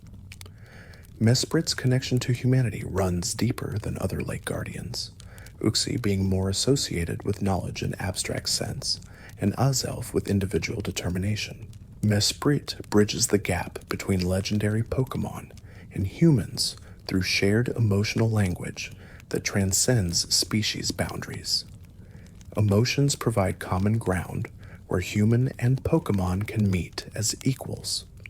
The Guardian's role in Sinnoh's creation mythology parallels its siblings, all three emerging at similar times to provide consciousness components necessary for sapient life. Without Mesprit, intelligent beings might possess knowledge and willpower but lack emotional depth that transforms mere survival into meaningful existence. The Guardian enables feelings that make life worth living beyond simple biological imperatives. Azelf completes the Lake Guardian Trinity as embodiment of willpower and determination. The blue legendary Pokémon dwells at the bottom of Lake Valor, rarely leaving its chosen home except during regional crises that demand intervention. Small like its siblings, Azelf measures under 2 feet, yet contains within itself the fundamental force of will that allows conscious beings to choose their actions rather than simply responding to stimuli. The design includes 2 tails similar to Mesprit's, though Azelf's tails appear more geometric and angular, perhaps reflecting the more focused and directed nature of willpower compared to emotion's flowing quality. Red gems adorn Azelf's head, decorative elements, or possibly energy focal points that concentrate the Guardian's essence. Azelf supposedly granted humans willpower, the ability to make conscious choices and pursue goals despite obstacles or distractions. This gift elevates humans above purely instinctual creatures, enabling civilization and progress through sustained effort toward long-term objectives. Without Azelf's influence, intelligent beings might possess knowledge and emotions, but lack drive to apply them toward purpose. The legend that those who harm Azelf lose ability to move for 3 days creates powerful deterrent against attacking the Guardian. This curse or defensive mechanism operates automatically, striking down aggressors, whether Azelf consciously triggers the effect or not. The 3-day duration suggests specific significance in whatever power enforces this protection, possibly tied to the 3 Lake Guardians as symbolic representation. Azelf's unchanging nature contrasts with Mesprit's wandering and Uxie's contemplative stillness. The Willpower Guardian maintains constant vigilance at Lake Valor, embodying the persistent determination that defines its essence. This steadfastness makes Azelf the most reliable of the 3 siblings for encounters. Any trainer brave enough to dive deep into Lake Valor likely to find the Guardian present. The relationship between individual willpower and Azelf's cosmic significance raises interesting questions about free will and determination. Does Azelf simply observe and represent willpower that would exist without it, or does the Guardian actively grant and maintain this capacity in thinking beings? The distinction matters philosophically, though perhaps not practically, while being experienced similarly regardless of its ultimate source. Azelf's connection to valor beyond just the lake's name suggests associations between willpower and courage, the ability to persist despite fear or doubt. Bravery requires determination to act even when instincts scream for retreat or inaction. Azelf embodies this conquest of hesitation through will, making the Guardian symbolic of heroic virtues alongside its more abstract representation of consciousness components. Dialga embodies time itself, given form and consciousness, a steel and dragon-type legendary Pokémon capable of controlling temporal flow throughout the universe. The creature stands over 17 feet tall, massive even among legendary Pokémon, with blue metallic body that suggests both organic tissue and manufactured construction. Diamond-like structures adorn Dialga's chest and sail, catching light in prismatic patterns that shift as the creature moves through time. The ability to control time operates at multiple scales, from localized time dilation in battle to universal temporal manipulation that can rewrite history itself. Dialga's roar can reverse or advance time's flow, aging or de-aging targets, or simply moving events backward or forward along the timeline. This power places Dialga among the most cosmically significant legendary Pokémon, the creature being essential for linear time's continued existence. Pokédex entries describe Dialga as born alongside Palkia and possibly Tritina at the moment of universal creation, the three dragons emerging from Arceus's will to shape reality's fundamental properties. Dialga specifically received responsibility for time's dimension, maintaining the forward flow that prevents causality paradoxes and keeps events properly ordered. The steel typing seems unusual for a dragon associated with time until considering the mechanical precision required for temporal regulation. Time functions like cosmic clockwork, each moment clicking into place with mechanical inevitability. Dialga's steel nature reflects this clockwork quality, the legendary Pokémon being part organic creature and part temporal mechanism. Spear Pillar serves as the location where Dialga can be summoned or encountered, an ancient temple at Mount Coronet's peak. This location represents the nexus of temporal energy in Sinnoh, possibly the point where Dialga first entered the physical universe, or simply where the barrier between normal space-time and temporal dimensions grows thin enough for crossing. The adamant orb amplifies Dialga's power when held, an artifact connected deeply to the temporal dragon's essence. This orb might be crystallized time itself, compressed into physical form through processes unknown to science. When Dialga holds or channels power through the orb, its temporal abilities strengthen noticeably, effects that required concentration becoming effortless. Dialga's role in Sinnoh creation mythology makes it object of worship, or at least deep reverence for ancient peoples who built temples in its honor. The temporal dragon doesn't seem to encourage worship or interact with devotees regularly, but its cosmic importance makes veneration understandable regardless of the creature's personal preferences. Time touches all things equally, making Dialga universally relevant. The relationship between Dialga and regular time flow raises questions about whether the legendary Pokémon actively maintains temporal progression or simply embodies time without needing to consciously manage it. Does time require Dialga's constant attention, or does the dragon's existence alone suffice to keep moments flowing forward? The answers remain unclear, different sources providing conflicting interpretations. Palkia controls space, as Dialga controls time, a water and dragon-type legendary Pokémon responsible for spatial dimensions and their configuration. The creature stands slightly shorter than Dialga at around 13 feet, with pink and white coloration that creates distinctive appearance among legendary dragons. Pearl-like structures adorn Palkia's shoulders, decorative elements that parallel Dialga's diamond structures. Spatial manipulation allows Palkia to warp distances, create pocket dimensions, and alter how physical space connects. The creature can make distant places adjacent or separate locations that normally touch, reshaping the universe's geography through spatial folding and distortion.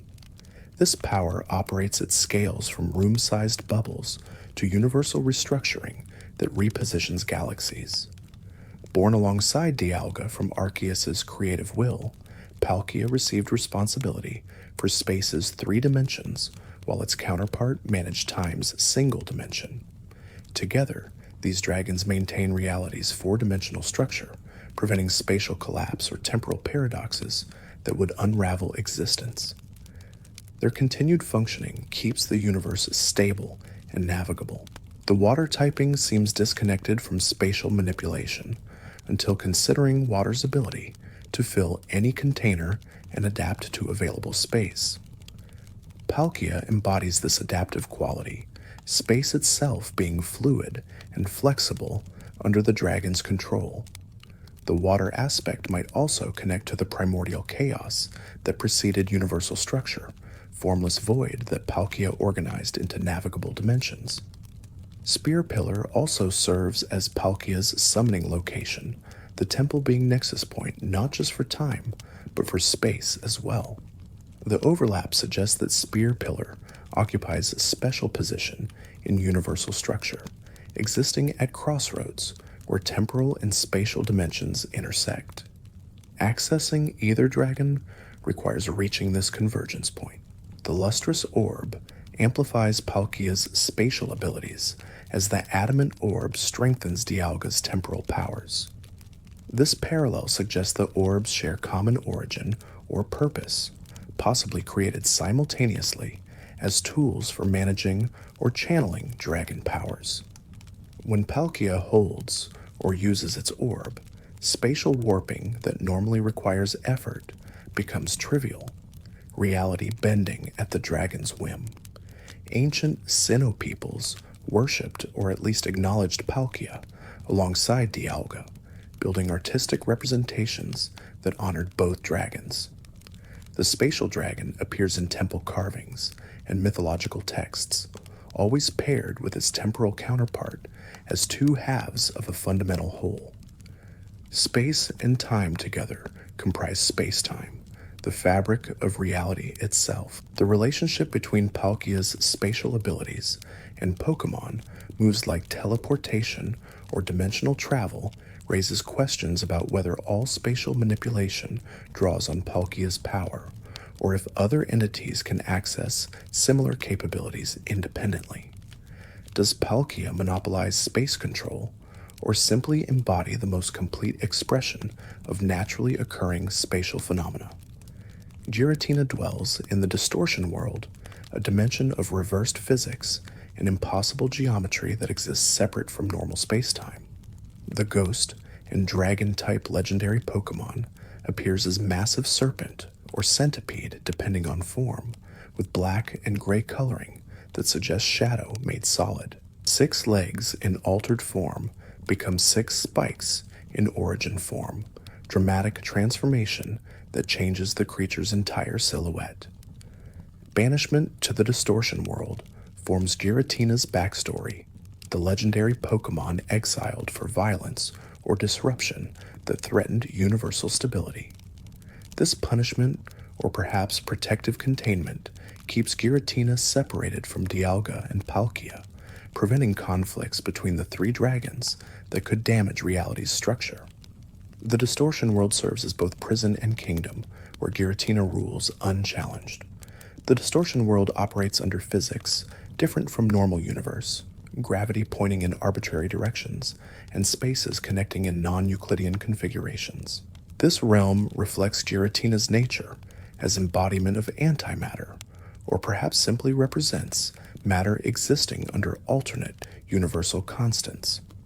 Reality in the distortion world remains stable, but follows rules that would seem impossible in normal spacetime.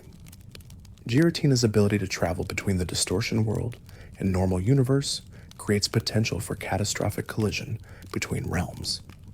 The legendary dragon serves as gateway between dimensions, its presence opening rifts that allow passage in both directions. These rifts destabilize surrounding space when opened carelessly, requiring careful management to prevent damage. The Regice orb changes Giratina's form from altered to origin when held within the distortion world, unlocking the dragon's true appearance and enhanced powers. This transformation suggests that Giratina's altered form represents suppressed or compressed state, possibly enforced by universal laws or Arceus's will. Origin form shows the legendary Pokémon's complete power and authentic configuration. Ghost typing makes Giratina unique among the creation trio, connecting the dragon to death or spiritual dimensions alongside its dragon nature. This typing might reference Giratina's connection to antimatter, the destructive opposite of normal matter, or possibly reflect the distortion world's nature as a realm outside life's normal flow. Ancient Sinnoh peoples feared or respected Giratina alongside worship of Dialga and Palkia, the renegade dragon being acknowledged even if not celebrated. Temple carvings sometimes include Giratina positioned opposite or below the other dragons, suggesting inferior status or dangerous nature requiring containment. The dragon represents necessary but threatening forces that maintain universal balance through opposition. Giratina's violence that led to banishment remains unspecified in most sources, leaving nature of the original transgression to speculation. Did the dragon attack Dialga or Palkia directly, or did it simply exercise powers in ways that damaged space-time's fabric? The banishment suggests serious threat, requiring permanent solution, Giratina being too dangerous for normal universe, but too important for complete destruction. Cresselia appears as a swan-like legendary Pokémon associated with pleasant dreams and peaceful sleep. The psychic-type creature displays primarily pink and yellow coloring with blue underside and crescent-shaped head ornament that reinforces lunar associations. Graceful and elegant in movement, Cresselia embodies gentle dreams that bring rest and comfort to sleeping minds. The legendary Pokémon lives on Full Moon Island, a small landmass dedicated to the dream entity's presence. This island serves as sanctuary, where Cresselia can exist undisturbed, its peaceful nature requiring calm environments, free from conflict or distress. Approaching Full Moon Island brings sense of tranquility even before Cresselia appears, the surrounding atmosphere reflecting the creature's essence. Cresselia's ability to induce pleasant dreams operates passively. Anyone sleeping near the legendary Pokémon experiencing improved sleep quality and positive dream content. This effect requires no conscious effort from Cresselia, being simply natural consequence of the creature's presence. The mechanism remains unknown, whether Cresselia emits psychic frequencies that influence sleep states or if its legendary nature naturally shapes nearby consciousness. The lunar wing serves as artifact connected to Cresselia, a feather shed naturally that retains some of the legendary Pokémon's dream-inducing properties. Carrying a lunar wing provides protection against nightmares and improves sleep quality, though effects remain weaker than direct proximity to Cresselia itself. These feathers become valuable items for insomniacs or those suffering recurring bad dreams. Cresselia's relationship with Darkrai creates interesting contrast, the two legendary Pokémon embodying opposing dream states. Where Cresselia brings peaceful rest, Darkrai induces nightmares and troubled sleep.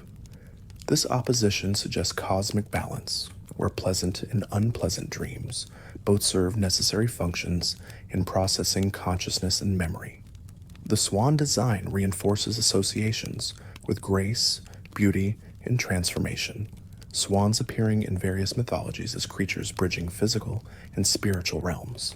Cresselia's elegance suits a being that operates at the border between waking and sleeping consciousness, guiding dreamers through mental landscapes that feel real yet lack physical substance. Female gender appears consistently in Cresselia's game appearances, making the lunar legendary one a few explicitly gendered legendary Pokémon. This gendering connects to lunar associations across many cultures, where moon often appears as feminine symbol, in contrast to masculine sun. Whether other Cresselia exist, or if the species consists of singular female specimen, remains unclear. Cresselia's role in Sinnoh mythology remains smaller than the Creation Trio or Lake Guardians, the dream legendary operating at more personal scale than cosmic forces. Yet this smaller scope doesn't diminish importance, good sleep being essential for mental and physical health across all sapient species. Cresselia serves as guardian of 1/3 of life, the time spent sleeping and dreaming. Darkrai emerges as harbinger of nightmares, a dark-type mythical Pokémon that induces terrible dreams in nearby sleepers. Black and red coloring creates ominous appearance, wisps of shadow flowing from Darkrai's form, like smoke or perhaps like the nightmares it generates. The creature stands at nearly 5 feet, taller than most mythical Pokémon and imposing despite relatively slim build. The ability to induce nightmares operates continuously and uncontrollably, Darkrai unable to stop the effect even when desiring peaceful interactions.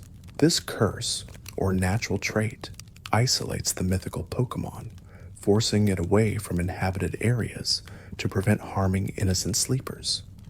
Darkrai often appears lonely in media depictions, a creature whose nature prevents normal social bonds. Some interpretations suggest Darkrai doesn't maliciously create nightmares, but simply causes them as an unavoidable side effect of its existence. The mythical Pokémon may desire friendships and connections, but must accept isolation to avoid causing harm. This tragic element adds depth to what could otherwise be simple villain character, making Darkrai sympathetic despite its nightmare-inducing nature. New Moon Island serves as Darkrai's residence, a counterpart to Cresselia's Full Moon Island. The naming creates clear opposition, New Moon being the dark phase when lunar face remains invisible. This geographic separation keeps Cresselia and Darkrai apart, preventing potential conflicts while also possibly minimizing their opposing effects on nearby populations. The member card provides access to New Moon Island in some game versions, suggesting limited distribution and invitation-only approach to encountering Darkrai. This restriction keeps the mythical Pokémon rare and prevents casual stumbling into nightmare plague zones. The card serves as both key and warning, alerting holders to Darkrai's presence and the dangers of approaching carelessly.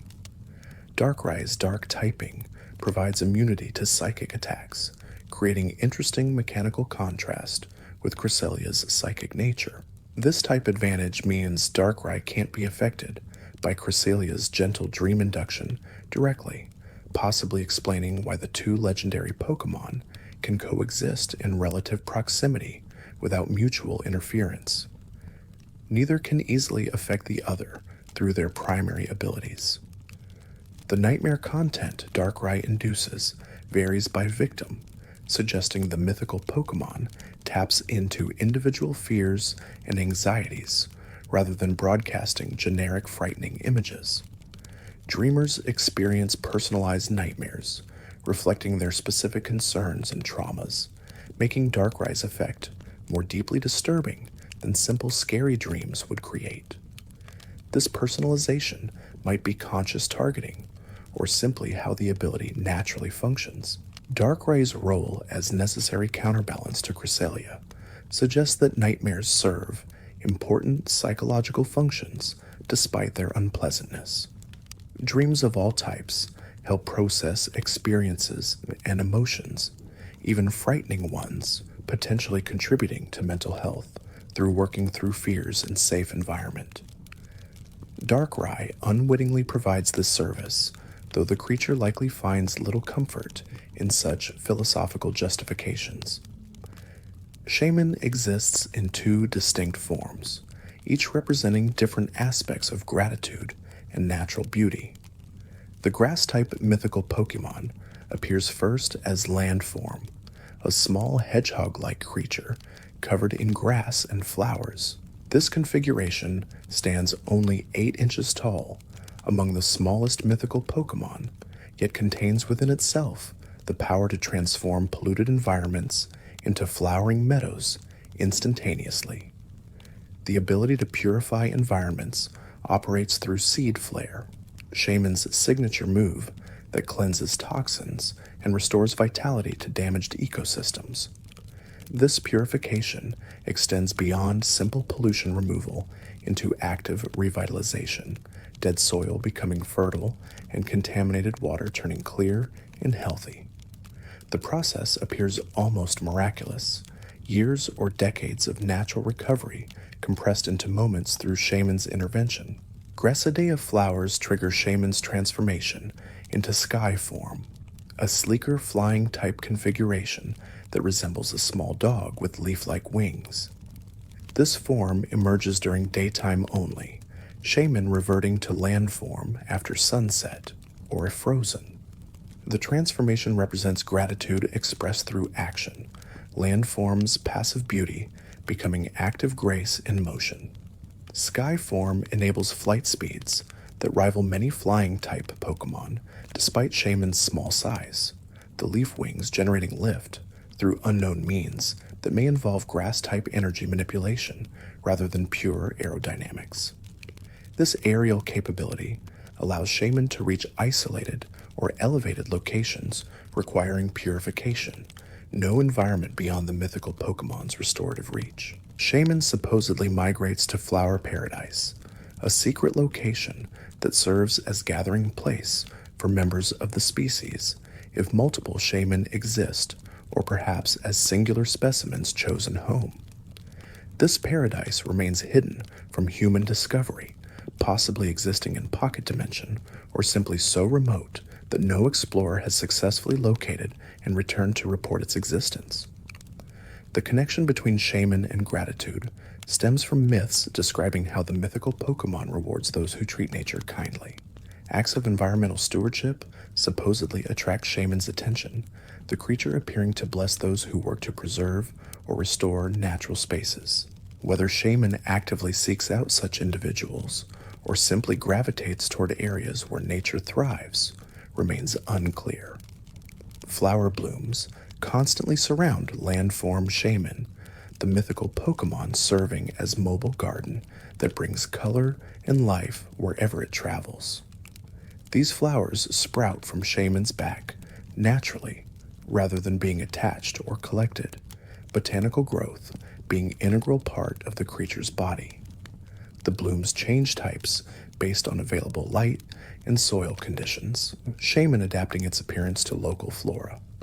Shaymin's two forms demonstrate how mythical Pokemon can embody multiple expressions of single concept, gratitude manifesting as both passive beauty and active grace. Land form represents appreciation expressed through being, existing as testament to natural beauty. Sky form represents appreciation expressed through action, moving gracefully to bring joy and healing to wider areas. Both forms validate gratitude as fundamental virtue worth celebrating. Arceus stands atop the legendary hierarchy as the original one, a normal type Pokemon credited with creating the entire universe from nothing. The creature appears equine in basic structure, with white body and golden ring structures that suggest both wheels and halos. These rings rotate slowly, even when Arceus remains still, possibly representing cosmic motion or simply aesthetic elements that reinforce divine associations. The ability to create universe places Arceus in category beyond even other legendary Pokemon, being not just powerful creature within creation, but the source of creation itself. Pokédex entries describe Arceus shaping the universe from chaos before creating Dialga, Palkia, and Giratina to manage time, space, and antimatter respectively. This creation myth positions Arceus as closest thing to God within Pokemon cosmology. 16 type plates allow Arceus to change its typing at will, becoming fire, water, grass, or any other type by holding the corresponding plate. This type flexibility suggests that Arceus transcends normal type categories, or perhaps contains all types simultaneously, expressing different aspects through plate selection. The original one being normal type without plates might indicate that normal encompasses all types as their common source. The Hall of Origin serves as Arceus's dwelling place, a dimension separate from normal spacetime, accessible only through Azure Flute in most lore. This isolated location keeps the creator separate from creation, preventing casual encounters that would diminish the godlike legendary Pokemon's mystique. Arceus rarely intervenes directly in events, preferring to allow creation to unfold according to laws established at the beginning. 1,000 arms are attributed to Arceus in some mythological texts, though the creature visibly possesses only 4 legs and no arms whatsoever. This apparent contradiction might reference unseen power rather than physical limbs, the 1,000 arms being metaphor for Arceus's omnipresent influence throughout creation. Alternatively, different interpretations of ancient texts might have created confusion about the original myth's meaning. Arceus's creation of lake guardians, Uxie, Mesprit, and Azelf, represents the original one, establishing consciousness as fundamental property of universe. By creating knowledge, emotion, and willpower as distinct legendary Pokémon, Arceus ensured that sapient life would emerge possessing necessary components for true awareness. This act of creation shows remarkable foresight, or perhaps simply reflects that consciousness was intended feature from the beginning. The Jewel of Life serves as artifact containing a fraction of Arceus's power, a gem that can reshape environments or even restore life under specific circumstances. This jewel's existence raises questions about whether Arceus can be diminished by giving away power, or if the creator possesses effectively infinite reserves that make such gifts negligible. The jewel being powerful enough to matter suggests that even fractions of Arceus's power exceed most legendary Pokemon's full capabilities. Arceus's role as universal creator makes it object of worship in Sinnoh and possibly other regions, temples built in honor of the original one, even in ages where direct contact has ceased. This worship continues despite, or perhaps because of Arceus's general absence, believers maintaining faith without requiring constant divine presence. The creator being distant doesn't diminish its importance to creation. Victini carries the unusual distinction of being numbered first in Unova's Pokédex, despite being mythical Pokémon typically placed at roster's end. The psychic and fire-type creature resembles a small rabbit, or perhaps a fairy with large ears shaped like letter V. Cream-colored body contrasts with orange-tipped ears, creating distinctive appearance that makes Victini instantly recognizable despite its small size. The ability to grant victory to those it bonds with represents Victini's most famous power, the mythical Pokémon supposedly bringing success in battles and competitions to trainers or Pokémon it favors. This victory power operates through unclear mechanisms, possibly involving probability manipulation, increased luck, or simply motivation boost that allows partners to perform at peak capability. Regardless of exact method, Victini's presence correlates strongly with winning. Victini generates unlimited energy within its body, producing more power than it can possibly use, and radiating excess as heat and light. This boundless energy makes Victini a perpetual motion machine of sorts, violating thermodynamic laws through legendary biology or physics beyond current scientific understanding.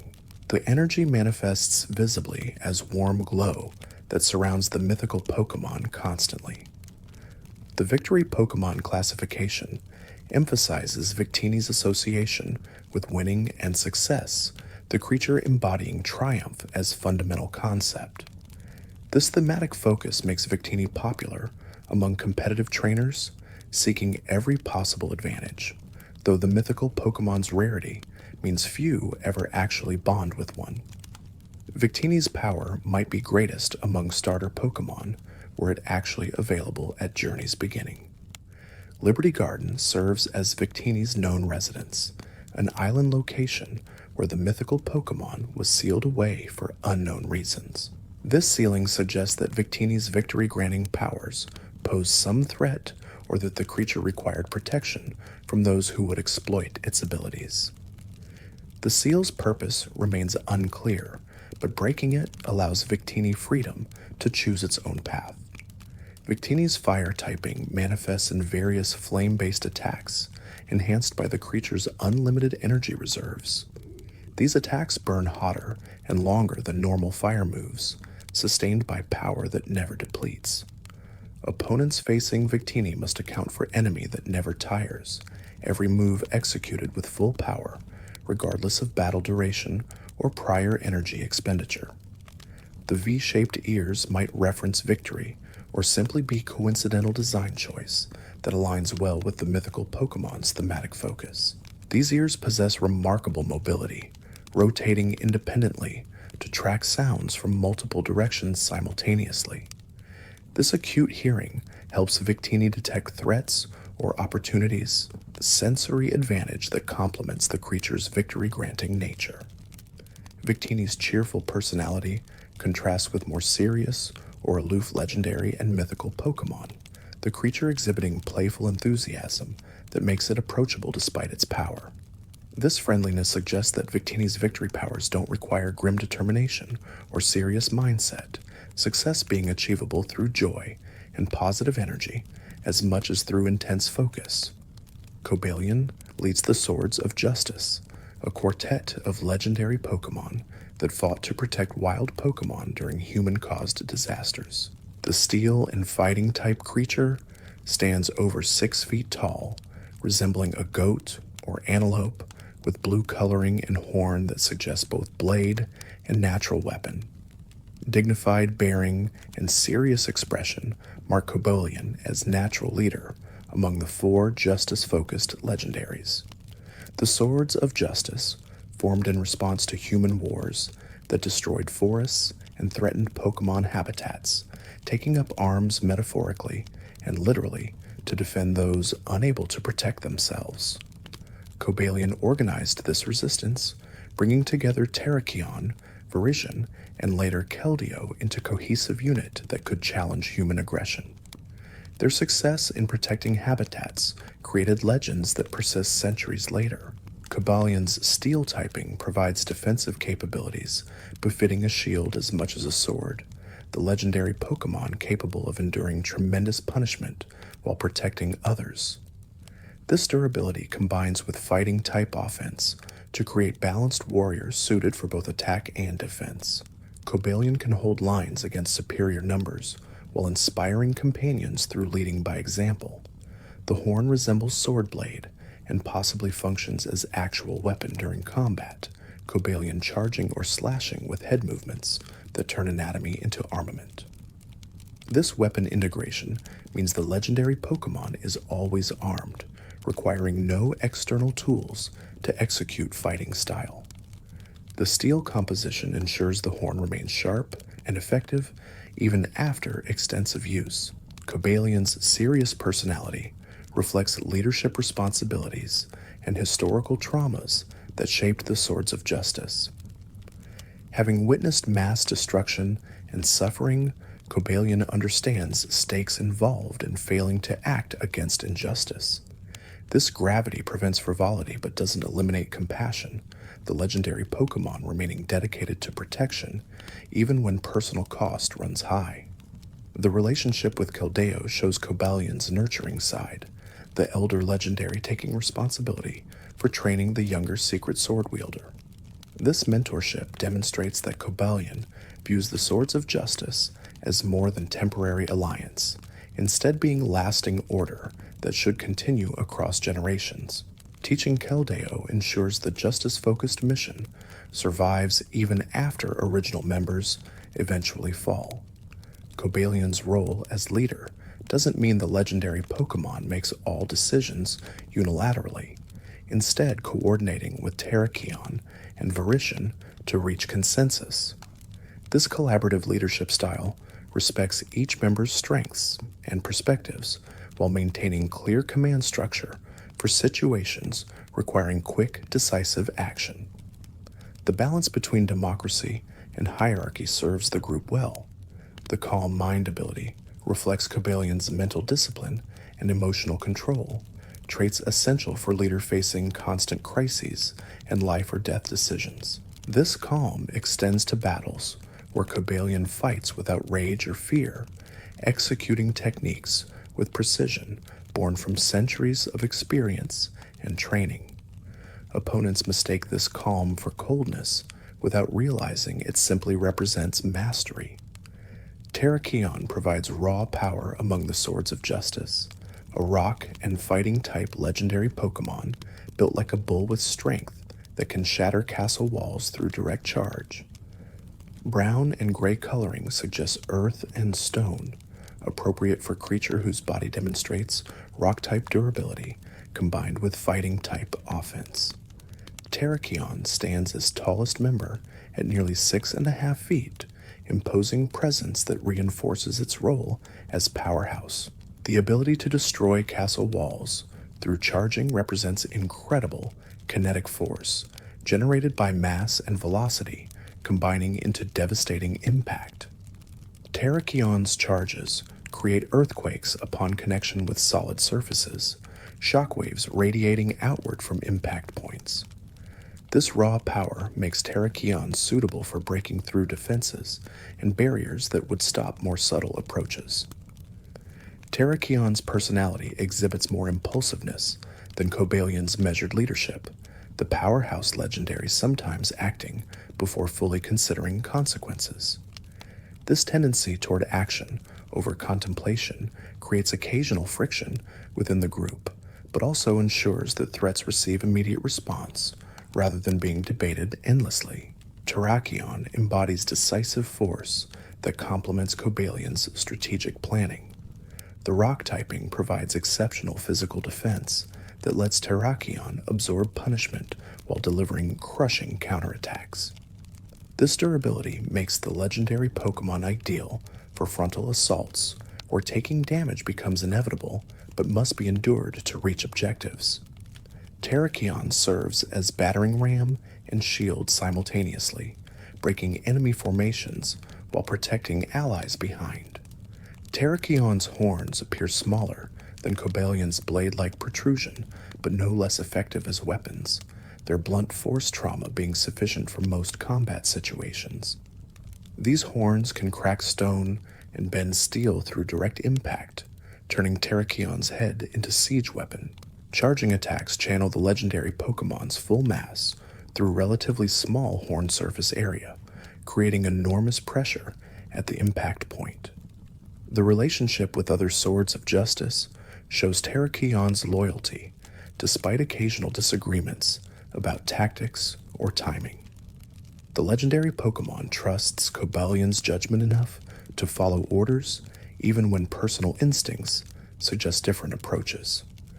This discipline prevents the group from fracturing under stress while allowing healthy debate during planning stages. Terrakion's role in protecting Pokémon habitats focuses on direct confrontation with threats, the legendary bull charging into danger while others evacuate civilians or establish defensive perimeters. This specialization in offense allows other team members to focus on their own strengths, creating division of labor that maximizes overall effectiveness. Not every problem requires subtle solution, sometimes overwhelming force being most appropriate response. The justified ability raises Terrakion's attack power when struck by Dark-type moves, mechanical reflection of the legendary Pokemon's justice-focused motivation growing stronger when facing evil or malicious opposition. This ability makes Terrakion a dangerous opponent for Dark-types specifically, the very attacks meant to harm instead fueling greater retaliation. Justice answering darkness with increased determination. Virizion brings grace and precision to the Swords of Justice, a grass and fighting type legendary Pokémon whose movements blur line between combat and dance. Green coloring with pink and yellow accents creates elegant appearance befitting creature whose fighting style emphasizes speed and technique over raw power. Virizion stands over 6 feet tall, but appears less massive than Terrakion, built for agility rather than battering. The grass typing among a groups focused on physical combat seems unusual until observing how Virizion incorporates nature into battle style, using vines and vegetation as both weapons and tools. This environmental integration gives the legendary Pokémon advantages in forested terrain where plants respond to Virizion's will, creating obstacles for opponents or providing concealment for ambushes. Nature becomes arsenal. Virizion's horns curve gracefully compared to Cobalion's blade or Terrakion's battering rams, appearing more decorative than functional until witnessing them slice through steel with ease. These horns function as paired swords, executing coordinated strikes that few opponents can fully block or parry. The curve allows sweeping cuts that cover wider areas than straight horns would permit, though at cost of reduced penetration against heavy armor. Calm and collected personality makes Virizion natural diplomat among the swords of justice when situations require negotiation rather than combat. The legendary Pokémon can interact with humans or other Pokémon without immediately escalating to violence, seeking peaceful resolutions when possible while remaining ready to fight if diplomacy fails. This flexibility in approach prevents unnecessary conflicts. The relationship with Cobalion shows mutual respect between leader and skilled lieutenant, Virizion often serving as second in command when group splits to cover multiple locations. This trust reflects centuries of partnership where both legendary Pokémon have proven reliability and competence. Virizion's input carries weight in group decisions because earned respect rather than demanded authority. Virizion's speed allows hit-and-run tactics that wear down stronger opponents through accumulated small wounds rather than attempting decisive single strikes. This patient approach frustrates enemies accustomed to straightforward brawls, opponents never able to land solid hits while suffering constant minor damage. Eventually, accumulated wounds equal catastrophic injury without victim identifying any particular attack as lethal. The justified ability functions identically to Terrakions, raising attack power when struck by dark-type moves and reflecting how justice-motivated Pokémon fight harder against recognized evil. This mechanical consistency across multiple Swords of Justice members suggests their shared history and training created similar psychological responses to darkness. Facing injustice strengthens resolve rather than creating doubt. Virizion's role protecting habitats involves reconnaissance and early warning, the legendary Pokémon's speed allowing wide-ranging patrols that detect threats before they reach critical areas. This advance warning provides time for evacuations or defensive preparations, preventing casualties through timely information. Not all victories come from direct combat, some requiring nothing more than knowing when danger approaches. Reshiram embodies truth as fundamental force given dragon form, a legendary Pokémon capable of incinerating anything with blue flames that burn hotter than the sun's surface. The creature stands over 10 feet tall with white plumage and blue eyes that seem to see through deceptions to underlying reality. Massive wings that generate fire during flight make Reshiram unmistakable even at great distances, its presence announced by heat waves that precede physical arrival.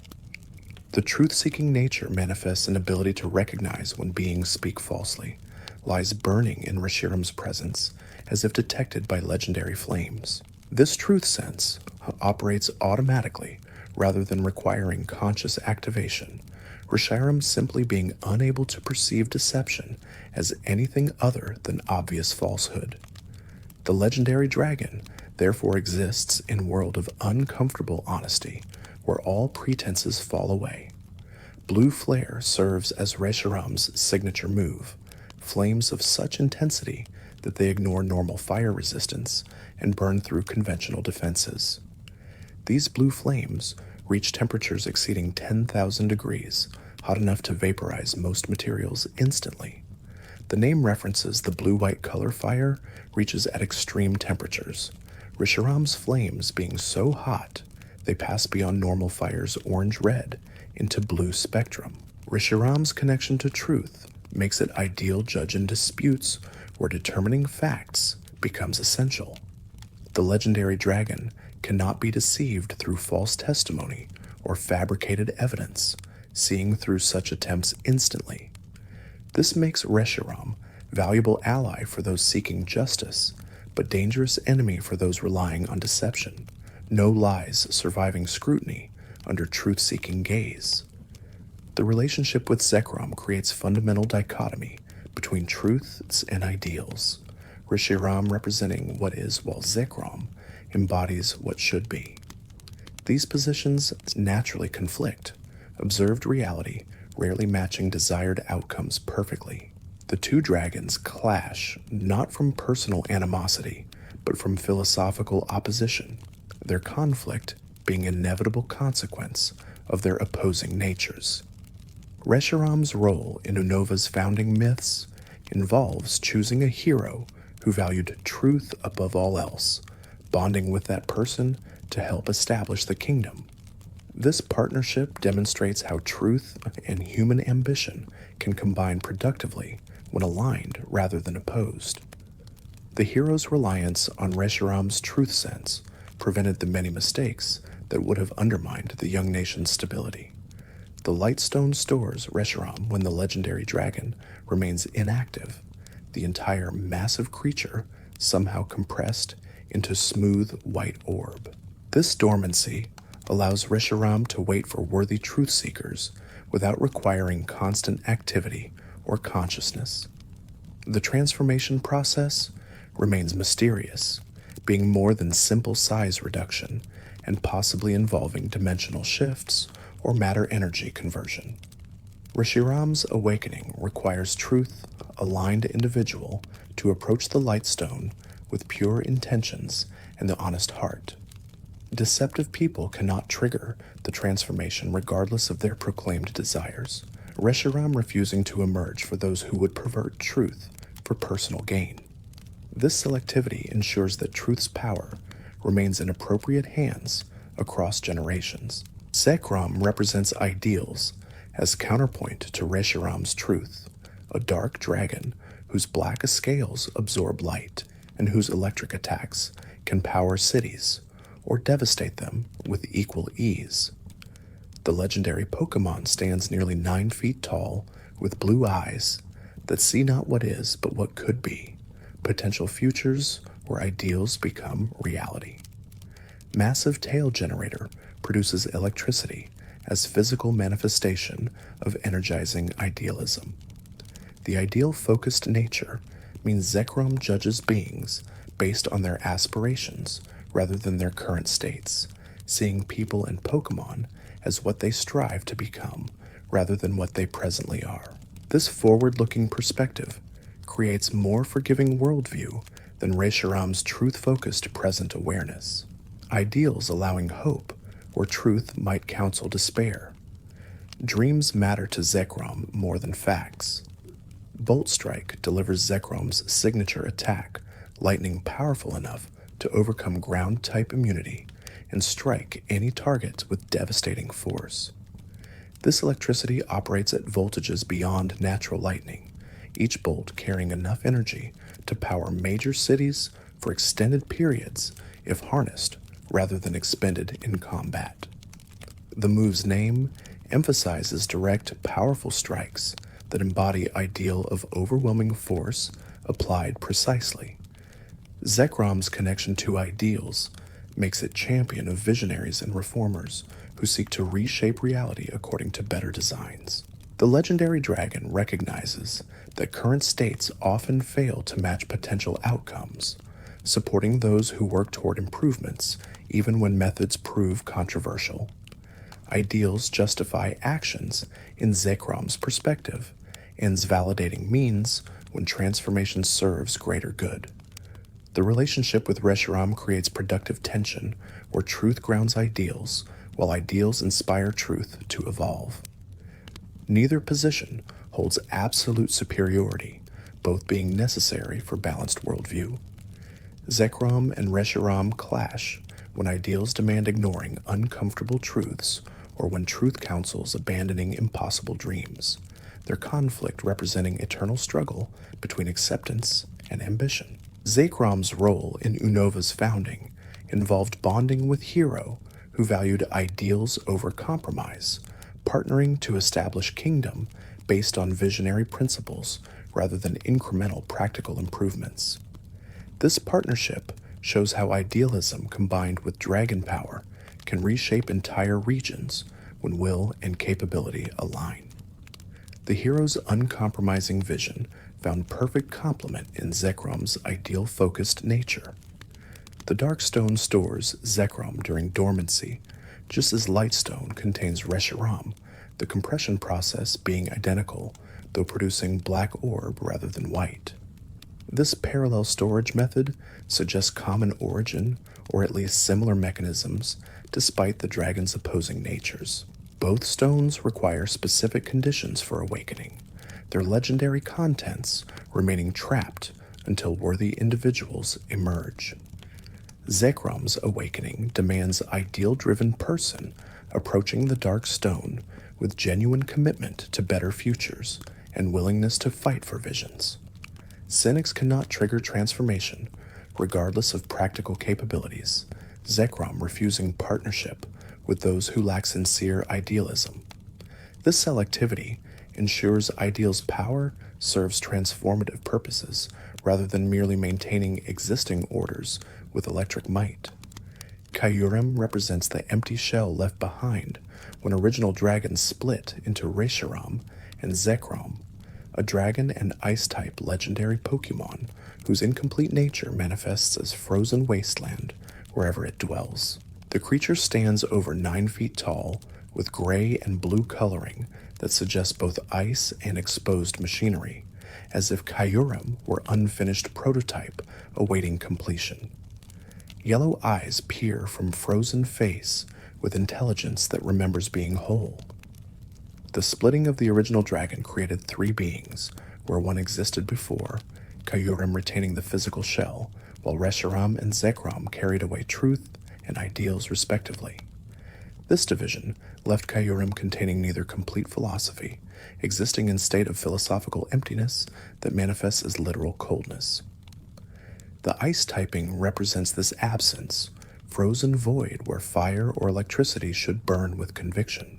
Kyurem possesses unique ability to fuse temporarily with either Reshiram or Zekrom, reclaiming portions of lost wholeness through physical merging.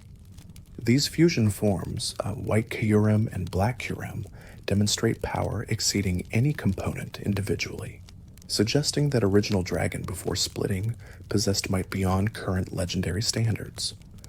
The fusion remains unstable and temporary, inevitable separation preventing permanent restoration. White Kyurem results from fusion with Reshiram, creating ice and fire combination whose flames freeze rather than burn. This paradoxical typing allows attacks that incorporate both elements simultaneously, ice spreading through fire or flames erupting from frozen surfaces. The form towers at higher measurements than base Kyurem, mass added through Reshiram's incorporation, suggesting physical restructuring during fusion. Black Kyurem emerges from fusion with Zekrom, combining ice with electricity to create storms of frozen lightning and electric blizzards. The form appears more mechanical than white Kyurem, Zekrom's generator tail becoming integrated into Kyurem's structure. This fusion allows voltage channeled through ice, electricity following moisture patterns while simultaneously freezing conductive pathways into brittle destruction. The giant chasm serves as Kyurem's dwelling place, a crater of mysterious origin where temperatures remain far below freezing, regardless of season.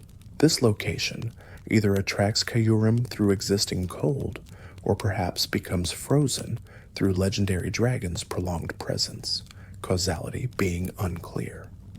The chasm's depths hide Kyurem from casual observation, legendary remaining largely unknown outside specific regions. Kyurem's incomplete nature creates existential loneliness, the dragon being literally less than it once was, and unable to fully restore original wholeness. This tragedy differentiates Kyurem from most legendary Pokémon who exist as intended by nature or creation, making the frozen dragon sympathetic figure despite tremendous power. Emptiness motivates seeking fusion, even knowing separation inevitably follows. The DNA splicers enable fusion between Kyurem and the other Unova dragons, artifacts whose origin and mechanism remain mysterious. These devices somehow recognize the 3 dragons' shared history and facilitate temporary reunification despite their current separation. Whether the splicers were created to allow fusion or simply discovered this capability accidentally remains unrecorded in available lore. Keldeo joins the Swords of Justice as youngest member, and only one not present during original formation. The water and fighting type mythical Pokémon resembles a small horse or colt with determination that exceeds its limited experience. Yellow coloring with blue mane creates bright appearance that contrasts with the Elder Trio's more subdued earth tones, Keldeo standing out as obviously younger member. The Secret Sword serves as Keldeo's signature technique, learned only after completing training under Cobalion, Terrakion, and Virizian's tutelage. This special fighting type move channels power through Keldeo's horn, which grows and transforms when the mythical Pokémon enters resolute form. The sword manifestation demonstrates that weapons need not be physical objects, Keldeo creating blade from fighting spirit itself. Keldeo's training journey forms core of the mythical Pokémon's character development, young Justice Warrior learning lessons about responsibility, power, and sacrifice from experienced mentors. This apprenticeship pattern suggests that Swords of Justice view their mission as ongoing across generations rather than being tied to specific individuals. Teaching Keldeo ensures justice-focused protection continues even after original members eventually fall. Resolute form activates after Keldeo masters Secret Sword, the mythical Pokémon's horn lengthening and solidifying into more blade-like configuration. This transformation represents coming of age, Keldeo graduating from student to full member of justice-focused group. The physical change reflects internal growth, external appearance matching developed confidence and skill. Keldeo's personality exhibits youthful enthusiasm that sometimes conflicts with cautious approaches favored by Elder Swords members. This energy serves group well when action needs immediate response, though it occasionally creates tension when Keldeo rushes ahead without adequate planning. The mythical Pokémon gradually learns, balancing courage with wisdom through continued experience and mentorship. The water typing adds elemental versatility that complements the Elder Trio's steel, rock, and grass natures, Keldeo covering weaknesses and providing tactical options unavailable to others. This diversification strengthens the group's overall capability, proving that Keldeo's inclusion brings practical benefits alongside symbolic continuation of Justice mission. Youth offering fresh perspectives and different tools.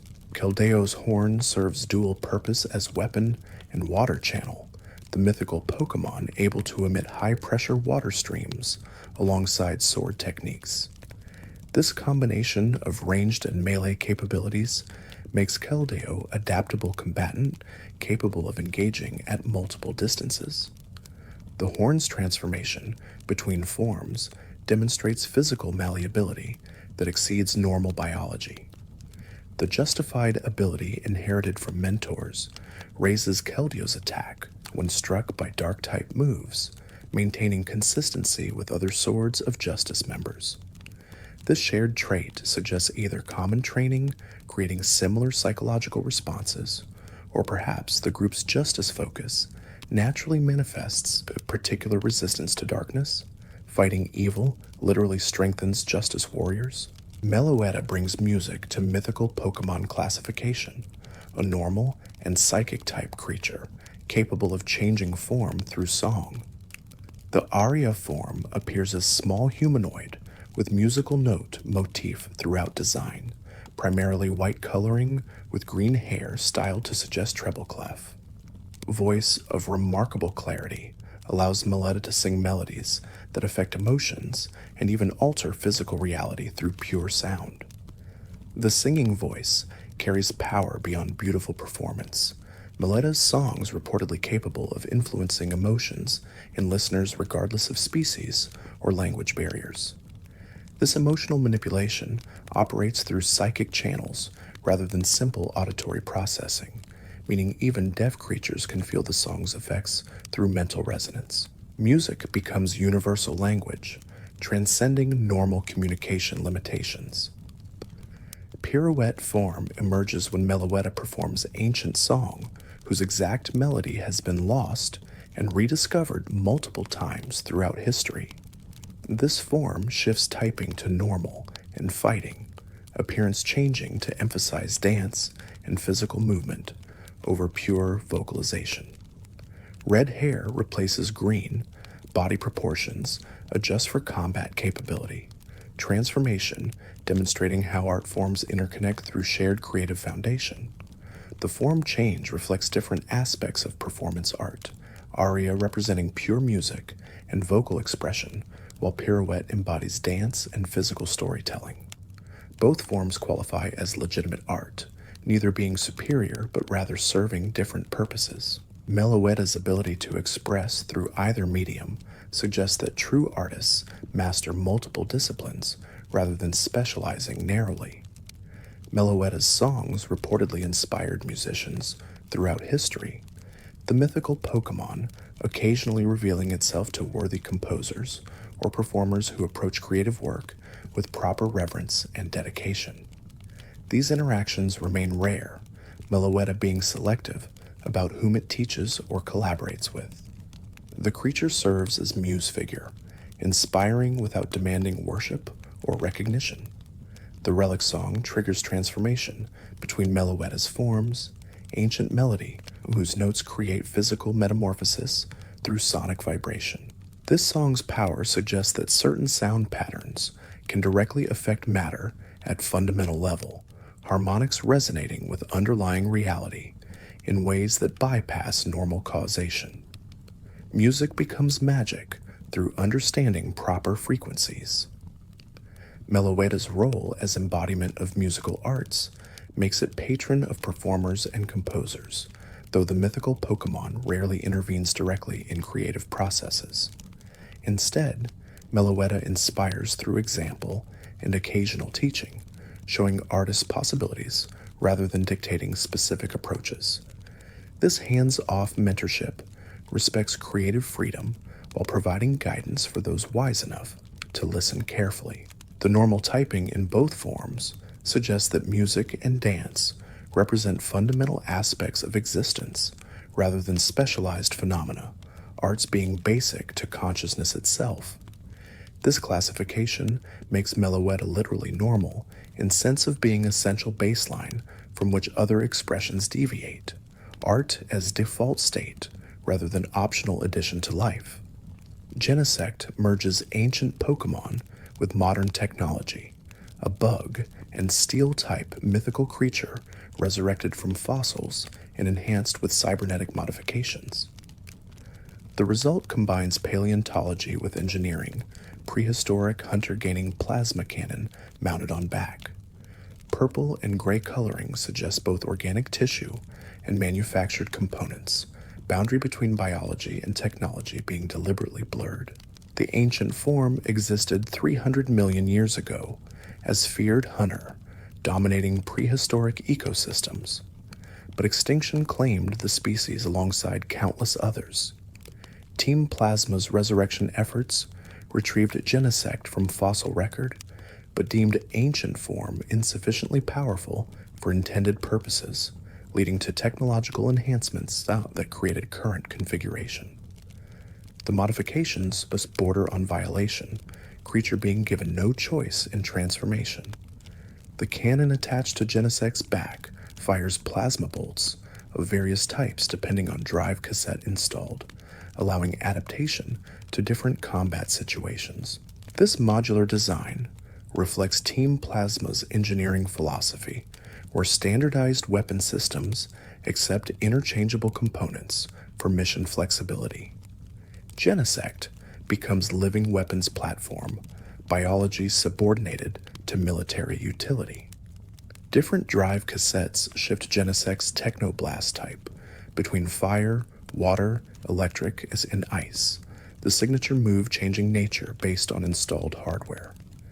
This type versatility makes single Genesect functionally equivalent to 4 specialized attackers, though achieving such versatility requires physical modification between engagements. The drives themselves are technological marvels, compact energy manipulation systems that interface directly with Genesect's biology. Genesect's consciousness, regarding its modifications, remains unclear, the mythical Pokémon potentially unaware of its original natural form or possibly grieving loss of unaltered state. This ambiguity creates ethical questions about resurrection and enhancement, whether bringing extinct species back justifies forced technological integration. Genesect lives as existence it never chose, ancient hunter made into modern weapon.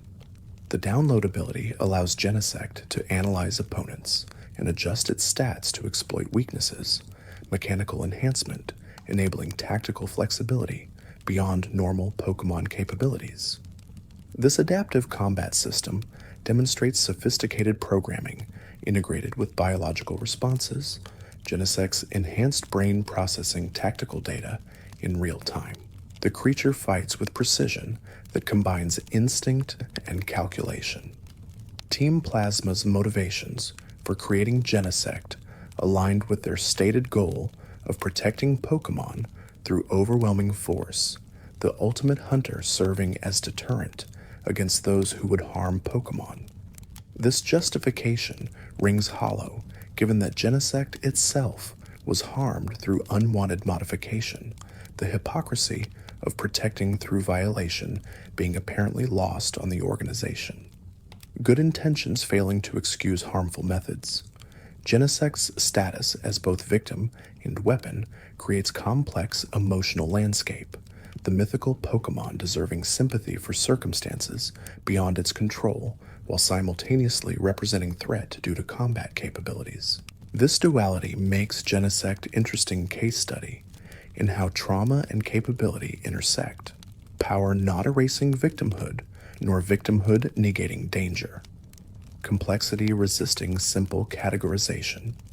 Xerneas embodies life itself as fairy-type legendary Pokémon, a deer-like creature whose antlers glow with multicolored light, representing vital energy.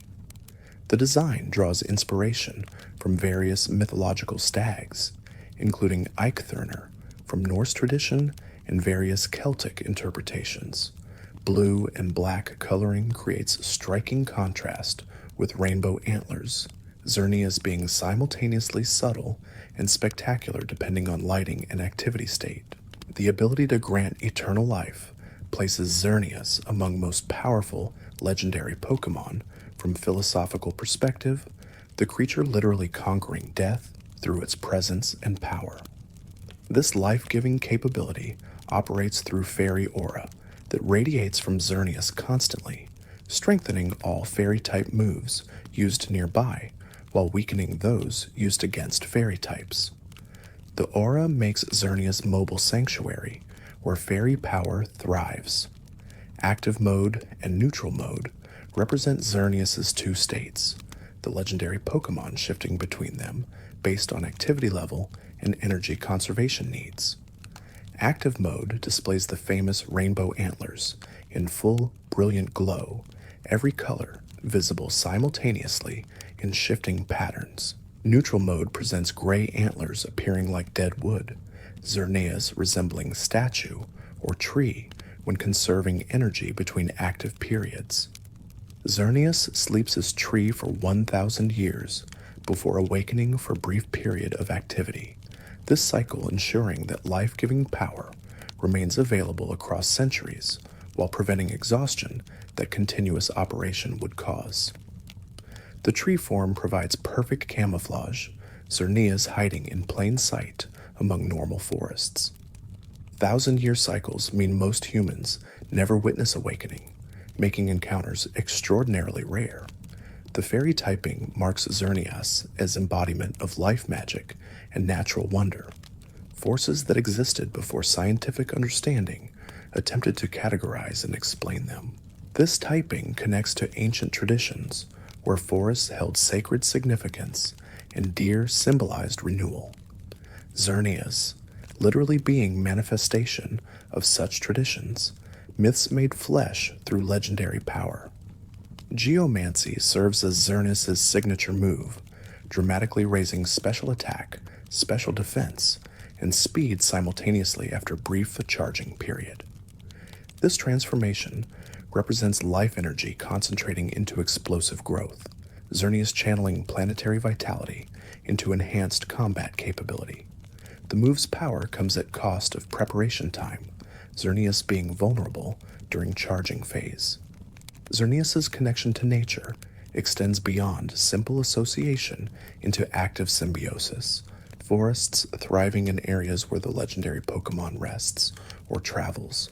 This environmental blessing occurs automatically without conscious direction, Xerneas' presence alone being sufficient to invigorate ecosystems.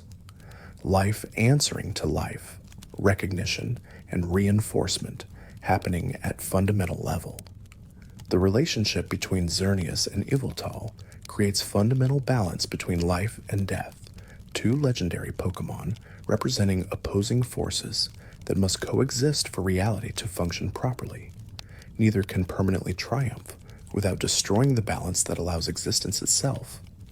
Their eternal opposition ensures that creation and destruction remain properly proportioned. Yveltal represents death as dark and flying type legendary Pokémon, a bird whose crimson and black coloring suggests both blood and shadow. The design draws from multiple deathbird mythologies, creating creature that embodies ending as natural conclusion rather than evil act. Massive wingspan allows Yveltal to blot out sun when flying overhead, casting shadows that feel ominous, regardless of the legendary bird's actual intentions. The ability to absorb life energy makes Yveltal terrifying opponent and necessary force simultaneously, death being required for ecosystems to function properly. Without death clearing away the old, new life would have no room to emerge and grow. Yveltal performs this function not maliciously but simply through existing, the legendary bird being death made manifest, rather than death's servant. Oblivion Wing serves as Yveltal's signature move, draining life energy from targets and converting it into healing for the legendary bird. This technique demonstrates the relationship between death and sustainability, absorbed life extending Yveltal's own existence. The move operates with remarkable efficiency, significant portion of damage dealt being recovered as health. Yveltal sleeps as cocoon when not active, crystallizing into red and black structure that protects while conserving energy across centuries. This cocoon form parallels Xerneas' tree state, both legendary Pokémon requiring extended rest periods between active phases. The cocoon suggests metamorphosis, even though Yveltal doesn't evolve, sleep being transformative experience that refreshes and renews. When Yveltal's life approaches ending, the legendary bird absorbs all life energy from surrounding area before crystallizing, creating dead zones where nothing survives. This catastrophic absorption serves as final act, ensuring Yveltal's eventual resurrection, stored energy fueling future awakening. The destruction feels cruel, but operates according to natural law, death taking indiscriminately when its time arrives. The dark and flying typing suggests that death operates through shadow and reaches everywhere, no location being truly safe from mortality's eventual arrival. Flying type indicates that death comes swiftly when it comes, descending from above without warning. These types combine to create legendary Pokémon that embodies death's inevitability and impartiality. Yveltal's personality remains difficult to assess, the legendary bird's actions being guided by nature rather than conscious choice. Whether Yveltal possesses individual preferences or simply executes death's will automatically remains unclear. This ambiguity makes the legendary bird simultaneously sympathetic and terrifying, natural force beyond moral judgment. The relationship with Xerneas manifests as cosmic balance, where neither legendary can permanently dominate without unraveling reality. Life without death creates stagnation, while death without life produces emptiness. Their opposition ensures proper cycling, where creation and destruction dance in eternal rhythm, each serving as check against the other's excess. Zygarde maintains ecosystem balance as dragon and ground-type legendary Pokémon existing in multiple forms, assembled from individual cells. The 50% form appears as serpentine creature with black and green coloring, suggesting both earth and vegetation. Hexagonal patterns across its body hint at cellular construction, Zygarde being collection of components rather than unified organism in traditional sense. The cells and cores that comprise Zygarde scatter across regions, monitoring environmental conditions, each component transmitting data to collective consciousness that determines when intervention becomes necessary. This distributed existence allows Zygarde to maintain awareness across vast territories simultaneously, the legendary Pokémon being everywhere and nowhere until circumstances demand physical consolidation. 10% form results when small portion of cells gather, creating dog-like creature capable of rapid response to localized threats. This form sacrifices power for speed and efficiency, being deployable quickly when full power isn't required. The form demonstrates Zygarde's tactical flexibility, the legendary being able to scale responses appropriately, rather than applying maximum force to every situation. Complete form activates when environmental damage reaches critical thresholds, requiring Zygarde's full intervention. This configuration towers as massive humanoid warrior, incorporating all available cells and cores, overwhelming power focused through unified purpose. The transformation represents ecosystem mobilizing its ultimate defense, Zygarde's complete form being nature's final answer to existential threats. The order aspect defines Zygarde's role as enforcer of natural law, the legendary monitoring Xerneas and Yveltal to ensure neither life nor death grows too dominant. This surveillance operates continuously through distributed cells, Zygarde maintaining constant vigil even when not manifesting physically. The balance-keeping function makes Zygarde essential arbiter, preventing cosmic forces from destroying reality through unchecked expression. 1,000 arrows and 1,000 waves serve as signature moves unique to Zygarde's complete form, ground-type attacks that can strike flying targets and trap opponents respectively. These moves ignore normal-type immunity, 1,000 arrows pulling flying creatures from sky, while 1,000 waves creates binding effect that prevents escape. The techniques demonstrate that fully realized Zygarde operates beyond normal combat limitations. Zygarde's cellular nature raises philosophical questions about consciousness and identity, whether distributed cells constitute single being or collective intelligence. Each cell appears to lack individual awareness, consciousness emerging only when sufficient cells gather together. This suggests that Zygarde's identity resides in connections between components rather than components themselves, the legendary being pattern rather than substance. The relationship between Zygarde and other Kalos legendaries positions the Order Keeper as referee, ensuring cosmic game proceeds according to established rules. Neither Xerneas nor Yveltal can be allowed to violate balance permanently, Zygarde existing specifically to prevent such violations. This makes the green serpent more important than either life or death individually, order transcending both. Dialga crystallizes as rock and fairy-type mythical Pokémon formed from Carbink through unknown mutation process. The creature appears as small humanoid figure covered in pink diamonds and white dress-like lower body. Large pink gemstone adorns its head like crown, Dialga possessing royal bearing despite diminutive size. Creation and manipulation of diamonds occurs naturally, the mythical Pokémon generating precious stones through compression of carbon particles. The mutation from Carbink remains extremely rare, most Carbink living entire existences without transforming into Dialga. This rarity makes Dialga special, even among mythical Pokémon, being not just rare species, but rare occurrence within already uncommon species. The transformation process remains mysterious, no reliable method for inducing mutation having been discovered. Deoxys serves as princess to Carbink populations, respected leader whose judgment guides communal decisions. This political role stems from Deoxys' enhanced powers and evident rarity rather than formal succession, the mythical Pokémon naturally assuming leadership through demonstrated capability. The princess title reflects genuine authority rather than ceremonial position. Mega Evolution allows Deoxys to achieve even more spectacular form, diamonds covering more of its body, while increasing in size and brilliance.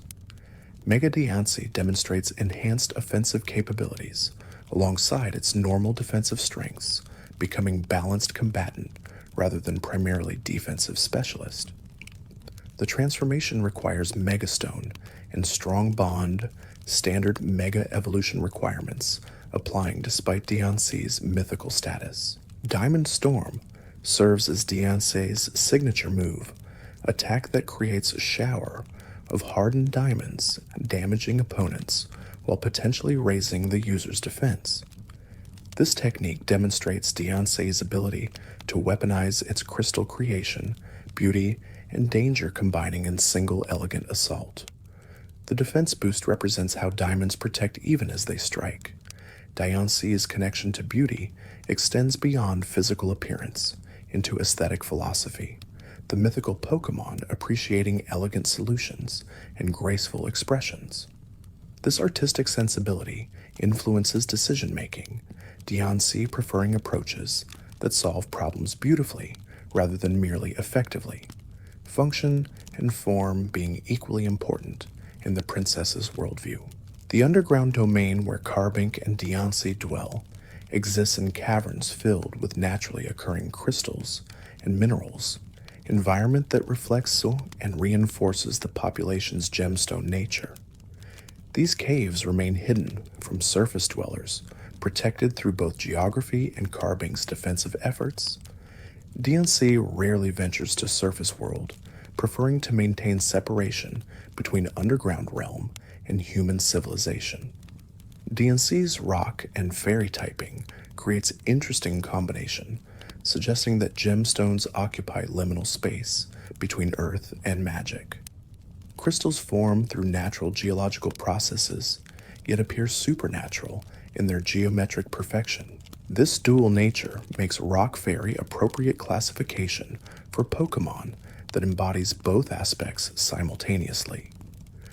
Hoopa brings dimensional manipulation to mythical classification as psychic and ghost-type creature capable of creating portals to any location.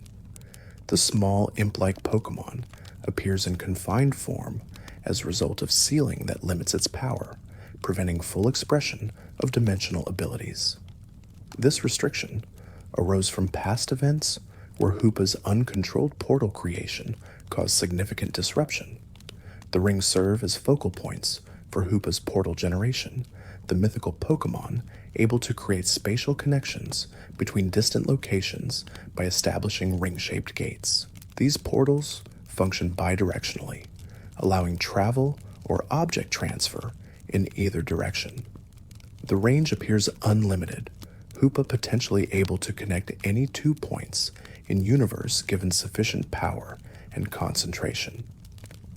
Hoopa Unbound represents the mythical Pokémon's true form before sealing massive djinn-like figure with 6 arms and increased power. This form shifts typing to Psychic and Dark, the dimensional manipulator gaining more aggressive combat capabilities alongside enhanced portal creation. The Unbound state demonstrates how seals can fundamentally alter legendary Pokémon's nature, confined Hoopa being deliberately weakened version. The prison bottle triggers transformation between confined and unbound forms, artifact that either imposes or releases seal depending on current state. This bottle's creation remains mysterious, being either purposefully crafted to contain Hoopa or naturally occurring item that happen to possess appropriate properties. The bottle's continued existence prevents permanent return to unbound state, Hoopa automatically reverting after 3 days. Hoopa's mischievous personality manifests in using portals for pranks and tricks, the mythical Pokémon apparently enjoying surprise and confusion created by unexpected spatial connections. This playfulness seems relatively harmless in confined form, but became dangerous when unbound Hoopa's greater power allowed larger-scale disruptions. The ceiling wasn't punishment so much as necessary containment, preventing unintentional harm. Hyperspace Hole serves as signature move unique to Hoopa, attack that creates dimensional tear-striking opponent, regardless of protection attempts. The technique bypasses defensive moves and abilities, spatial attack connecting directly with target through alternate dimension. This move demonstrates that sufficient dimensional control makes conventional defense meaningless. The relationship between Hoopa and legendary summoning appears in various media. Unbound forms enhanced portal abilities, allowing the mythical Pokémon to forcibly summon other legendary Pokémon against their will. This capability positions Hoopa as threat even to powerful legendary creatures, dimensional control trumping raw power through strategic advantage. Preparation and positioning defeating strength.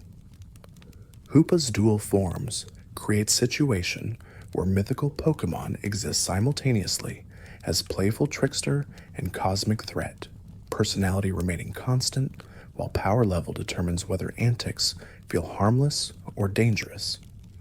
This dichotomy suggests that intent matters less than capability, good intentions failing to prevent harm when power exceeds control. Volcanion generates steam through unique water and fire typing, legendary Pokémon that shouldn't exist according to conventional understanding of type interactions. The mechanical appearance suggests artificial construction, though Volcanion is natural organism, biology simply developing in ways that mimic engineering. Cannons on its back emit superheated steam capable of demolishing mountains, pressure, and temperature combining into devastating force. The steam generation occurs through internal mixing of water and fire energies, process that would normally cancel or neutralize, instead producing stable high-pressure output. This impossible chemistry makes Volcanion literally walking paradox, creature whose existence defies type chart expectations. The legendary status allows such contradictions, mythical biology operating under different rules than normal Pokémon. Volcanion's role as protector of specific locations or creatures remains unclear in available lore, the legendary Pokémon appearing to serve guardian function without clear explanation of what warrants protection or why Volcanion accepted this responsibility. This undefined mission suggests either lost historical context or deliberately maintained mystery. Steam Eruption serves as signature move befitting Volcanion's nature.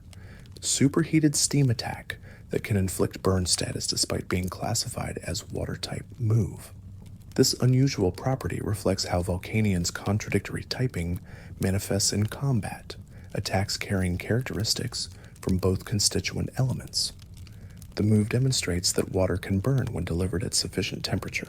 The mechanical appearance stems from natural evolution, producing structures that resemble artificial construction, cannons being biological features rather than attached technology. This convergent design between biology and engineering suggests that certain solutions prove so effective that both natural selection and intelligent design independently arrive at similar configurations. Function dictating form regardless of origin. Volcanion's solitary nature keeps the legendary Pokémon isolated from most contact with humans or other Pokémon, the steam generator preferring remote locations where accidental discharge won't cause unintended harm. This isolation might stem from past incidents where Volcanion's power created casualties, the legendary learning to maintain distance as protective measure. The water and fire typing creates tactical complexity in battle, opponents uncertain whether to employ grass-type moves, effective against water, or water-type moves effective against fire. Volcanion resists both through having opposite type present, creating defensive profile that frustrates conventional strategic approaches. The legendary requires specialized tactics rather than standard type advantage exploitation. Volcanion's steam generation appears to be a perpetual motion system, violating thermodynamic laws, the legendary Pokémon producing more energy output than any identified input should allow. This impossible efficiency marks Volcanion as clearly legendary, rather than merely powerful and physics-defying capability being a hallmark of truly mythical creatures. Reality bending to accommodate legendary existence. Magarna emerges as artificial, mythical Pokémon created 500 years ago through advanced mechanical engineering combined with mysterious life-giving process. The steel and fairy-type creature appears as mechanical girl with Pokeball-inspired color scheme, red and white body accented with gold mechanical details. This constructed nature makes Magarna similar to Mewtwo in being deliberately created rather than naturally evolved, though Magarna's creation predates modern science significantly.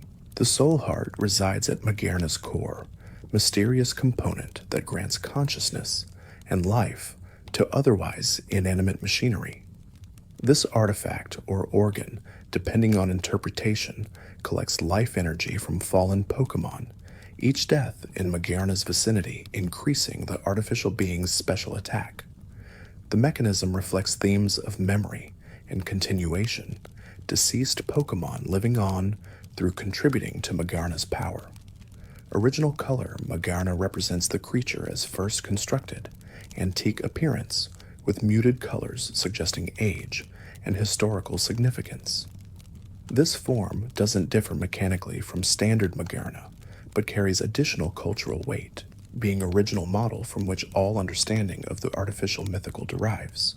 The faded colors create aesthetic distinct from mass-produced appearance of regular form. Floral Healing serves as signature move unique to Magarna, technique that restores allies' health while removing status conditions. This healing capability seems unusual for steel type, but aligns with fairy nature, the artificial mythical being designed specifically to help and protect rather than to fight. Magarna's combat capabilities exist primarily for self-defense, true purpose being companion and guardian. The creator of Magarna remains identified in some sources as specific inventor working 5 centuries past, though exact identity and motivation vary across different accounts. This person, or group, possessed knowledge centuries ahead of contemporary science, achieving artificial life through methods that remain unreproducible in modern era. Whether this represents lost technology or unique inspiration remains debated. Magarna's relationship with humans shows the artificial mythical as designed specifically for companionships and service, created purpose being to assist and protect rather than to serve as weapon or tool. This benevolent design philosophy differentiates Magarna from creations like Genesect, whose enhancement served military objectives. Artificial life need not be a weapon, Magarna demonstrating peaceful applications of advanced technology. The mechanical nature raises questions about whether Magarna truly qualifies as Pokémon or represents something categorically different. The Soul Heart's life-granting properties suggest genuine consciousness rather than sophisticated programming, but boundary between biological life and artificial awareness remains philosophically unclear. Magarna thinks therefore Magarna exists, regardless of substrate. Magarna's role in historical events 500 years ago remains largely unrecorded, the artificial mythical being present during period whose details have been lost to time. This historical connection makes Magarna a valuable source of information about past eras, if the creature's memories remain intact and accessible, living history book whose pages span centuries. Marshadow dwells in shadows as fighting and ghost-type mythical Pokémon capable of mimicking techniques observed while hiding. The small creature appears to wear helmet or hood, though this might be natural coloration rather than clothing. Black and gray coloring allows perfect concealment within shadows, Marshadow becoming effectively invisible when occupying another being's shade. The ability to copy techniques through observation makes Marshadow a dangerous opponent.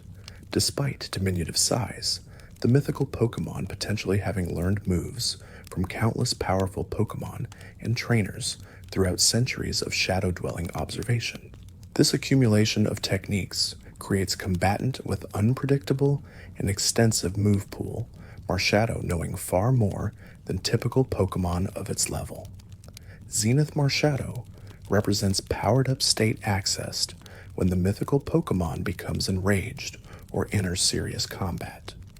Green and orange flames manifest around its form, coloring shifting from purely gray into more vibrant display.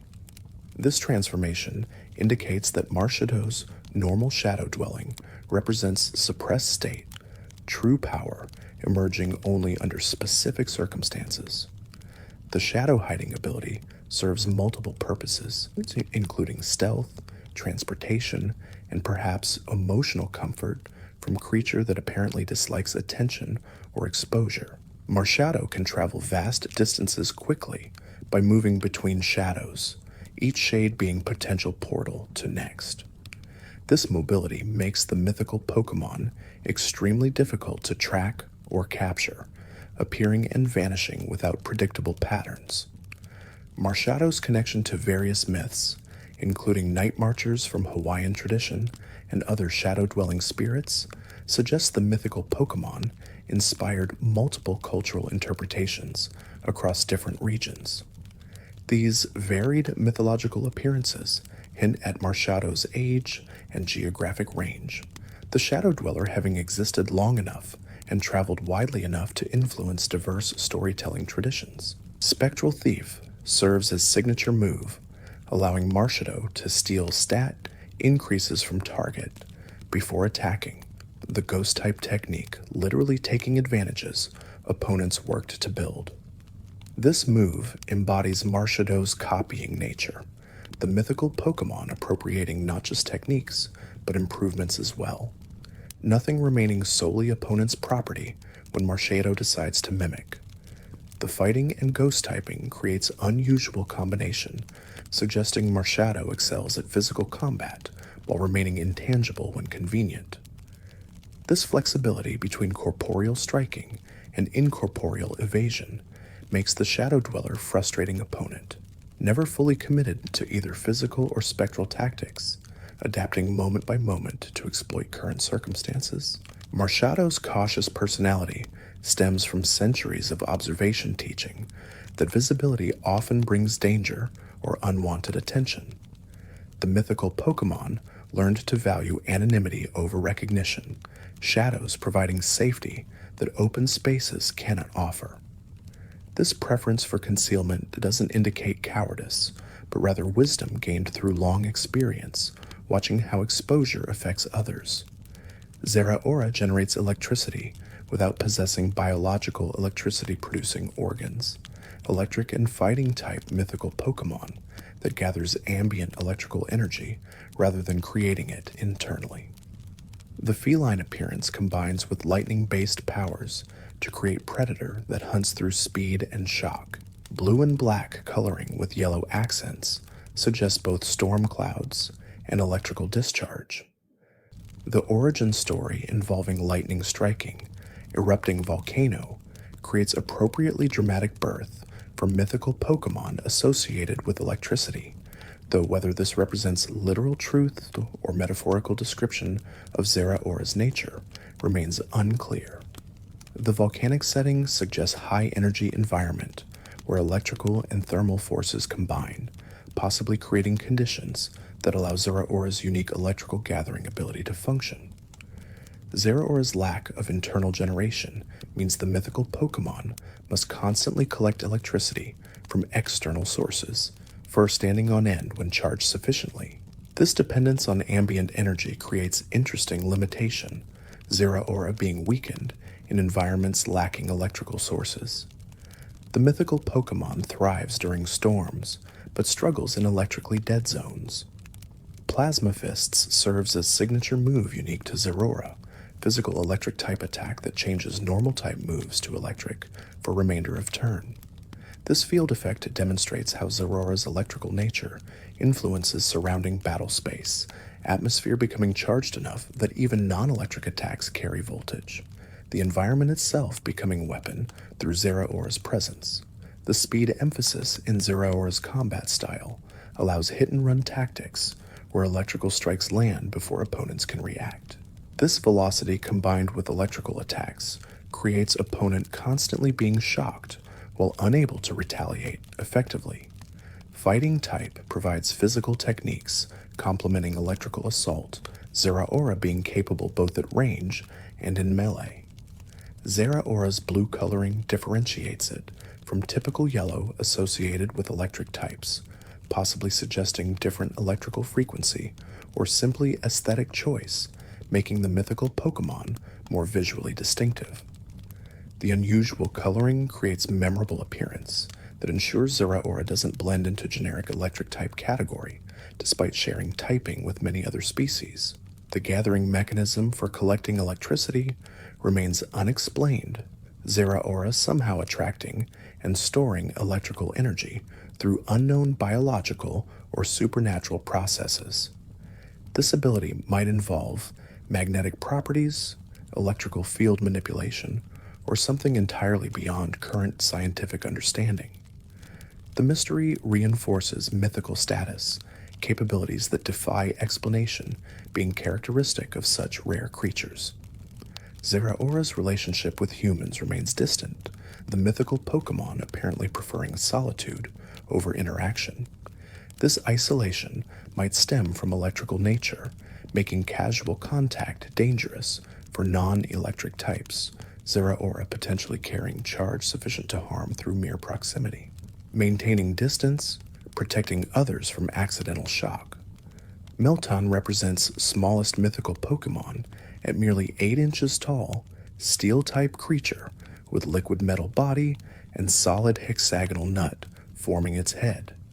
Black sphere floats within the nut serving as eye or perhaps core consciousness, Meltan's awareness residing in this dark sphere rather than distributed throughout liquid body.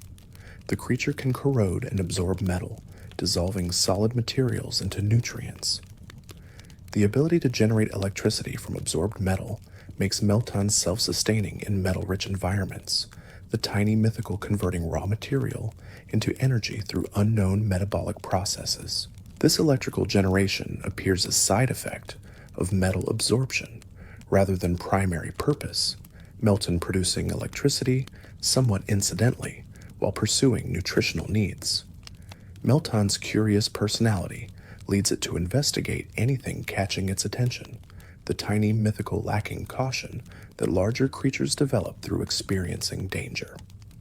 This fearlessness stems partly from Meltan's liquid nature, making it difficult to permanently damage, the mythical reforming after being dispersed or crushed, physical harm being temporary inconvenience rather than existential threat. The evolution into Melmetal requires 400 Meltan candies in Pokemon Go specifically, creating unique evolution requirement tied to particular game's mechanics. This restriction means Meltan caught in main series games cannot evolve through any known method, being permanently stuck in base form. The evolution existing only in Go creates interesting case where mythical Pokemon's development depends on gaming platform. Meltan's discovery created brief period where researchers debated whether new species represented genuine Pokemon or technological glitch manifesting as a parent creature. This confusion reflected Meltan's unusual properties and sudden appearance, the tiny mythical being unlike any previously documented species. Eventually, confirmation arrived that Meltan represented legitimate new mythical Pokemon rather than data corruption. The hexagonal nut head possibly represents Meltan's core structure, or perhaps protective shell around vulnerable components. This nut appears unchangeable, unlike the liquid body which Meltan can reshape freely. The contrast between solid head and fluid body creates creature that embodies both rigid structure and flowing adaptability simultaneously. Meltan's tendency to gather in groups suggests social inclinations unusual for mythical Pokémon typically encountered as unique specimens. These gatherings might serve reproductive purposes if multiple Meltan exist, or perhaps represent collective behavior where independent units coordinate for mutual benefit. The group dynamics remain poorly understood given Meltan's recent discovery. The origin of Meltan species remains mysterious, the tiny mythical, appearing without clear evolutionary ancestry or ecological niche explaining its development. This sudden appearance suggests either long-hidden species, finally discovered, or perhaps newly evolved form, adapting to modern metal-rich environments. Origin matching mystery typical of mythical classification. Melmetal towers as evolution of Meltan, steel-type mythical Pokémon reaching over 8 feet tall and consisting primarily of liquid metal formed into roughly humanoid shape. Dark gray hexagonal nuts embed in or attach to its body, decorative elements, or perhaps structural reinforcements. The transformation from 8-inch Meltan to 8-foot Melmetal represents a remarkable size increase, achieved through evolution. The historical worship of Melmetal stems from its ability to create metal seemingly from nothing, ancient peoples observing this capability and interpreting it as divine power. This reverence positioned Melmetal as deity of metalworking and craftsmanship, practitioners of these traits offering devotion to the large mythical. Whether Melmetal encouraged such worship or simply tolerated it remains unrecorded. Melmetal lived in secluded forest area, rich in magnetite deposits, environment providing abundant raw materials for metal manipulation. This habitat choice suggests Melmetal requires specific geological conditions to thrive, the mythical being dependent on concentrated metal ores. The forest location offered both resources and isolation from humans who might exploit Melmetal's abilities.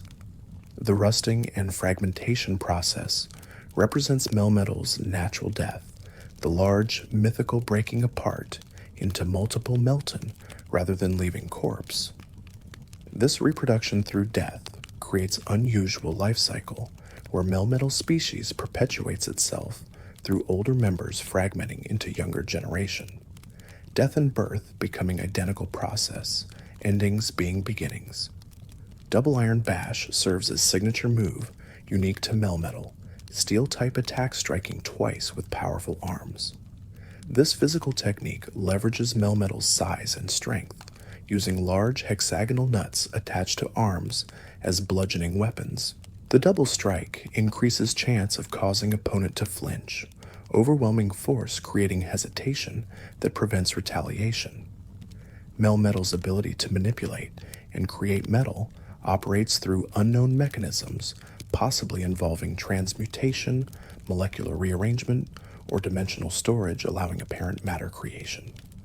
This capability made Melmetal invaluable to ancient peoples lacking advanced metallurgy, the mythical providing materials that would otherwise require extensive mining and refining. Living metal source making Melmetal strategic resource. The liquid metal body allows Melmetal remarkable durability, physical damage dispersing through fluid mass rather than causing localized injury. This property makes Melmetal extremely difficult to destroy through conventional means, attacks passing through or displacing metal that simply reforms afterward. Defeating such opponent requires either overwhelming force, evaporating entire mass, or targeting the core consciousness residing somewhere within liquid structure. Melmetal's relationship with humanity soured at some point, leading to the species retreating from civilization, though specific incident or gradual erosion causing this withdrawal remains unrecorded. The mythical that was once worshipped deity became hidden recluse, interaction shifting from religious reverence to distant mystery. Whether this change benefited Melmetal or represented loss depends on perspective rarely documented from the mythical's own viewpoint. Zarude swings through forests as dark and grass-type mythical Pokémon, resembling baboon with remarkable vine manipulations abilities. Black fur covers most of its body, with red eyes creating striking contrast. X-shaped head structure creates distinctive silhouette, Zarude being immediately recognizable even in dense forest canopy. The vines extending from wrists, neck, and feet serve multiple purposes from combat to transportation. The aggressive territorial behavior makes Zarude a dangerous opponent for creatures entering its claimed forest areas, the mythical attacking intruders without hesitation or mercy. This aggression protects sacred healing springs that Zarude troops guard, waters possessing medicinal properties worth defending. The violence stems from protective instinct rather than malice, Zarude being guardian rather than villain.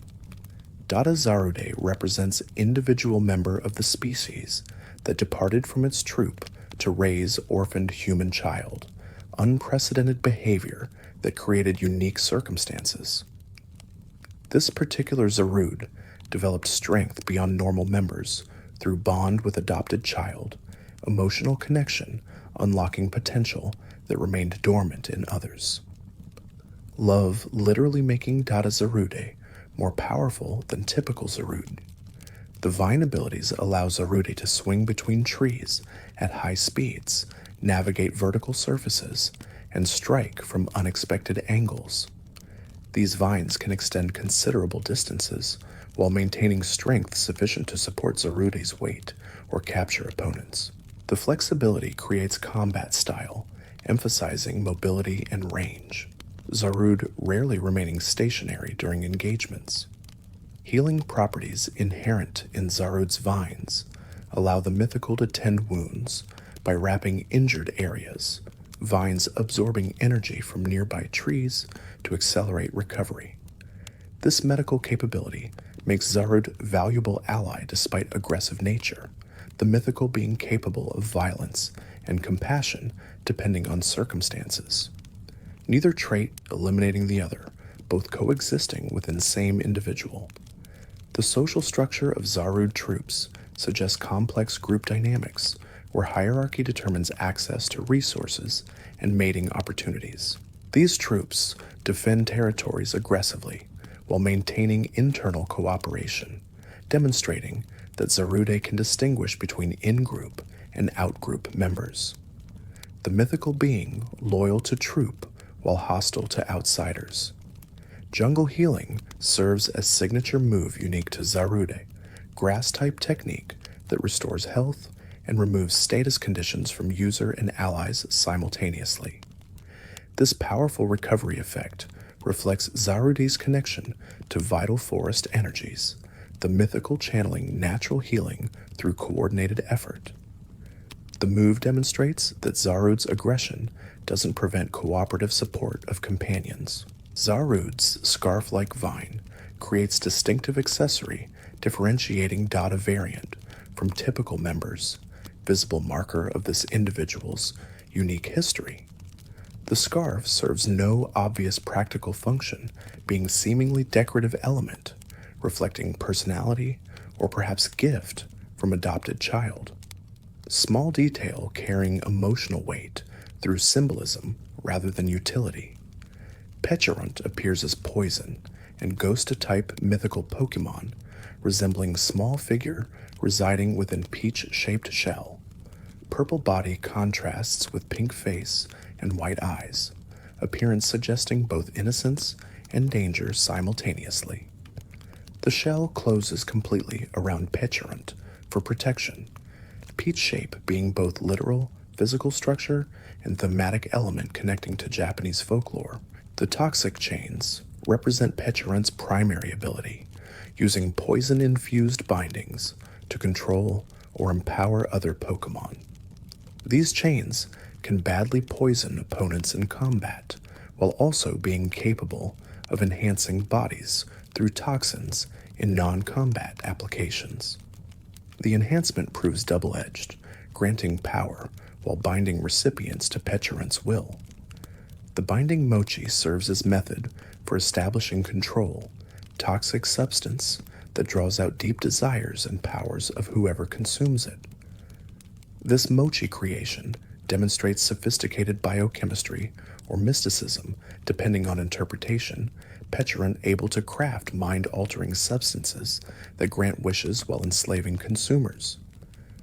Temptation proving trap, desires being weaponized against those who express them. Petchorant's relationship with Okidogi, Munkidori, and Phasendipity derives from these three consuming binding mochi and becoming enhanced while controlled. This creates question about whether loyal retainers are truly loyal or simply unable to disobey, free will being compromised through chemical manipulation. The ethics of such control remain troubling regardless of Petchorant's intentions. The folklore connection to Momotaro positions Petchorant as protagonist of that tale, translated into Pokemon form, legendary hero becoming mythical creature. This translation interprets the Peach Boy story through darker lens where heroism involves manipulation rather than pure-hearted valor. Childhood tale gaining sinister undertones through Petchorant's mind-controlling methods. The legend of elderly couple discovering Petchorant mirrors Momotaro's origin story, maintaining that element while transforming other details.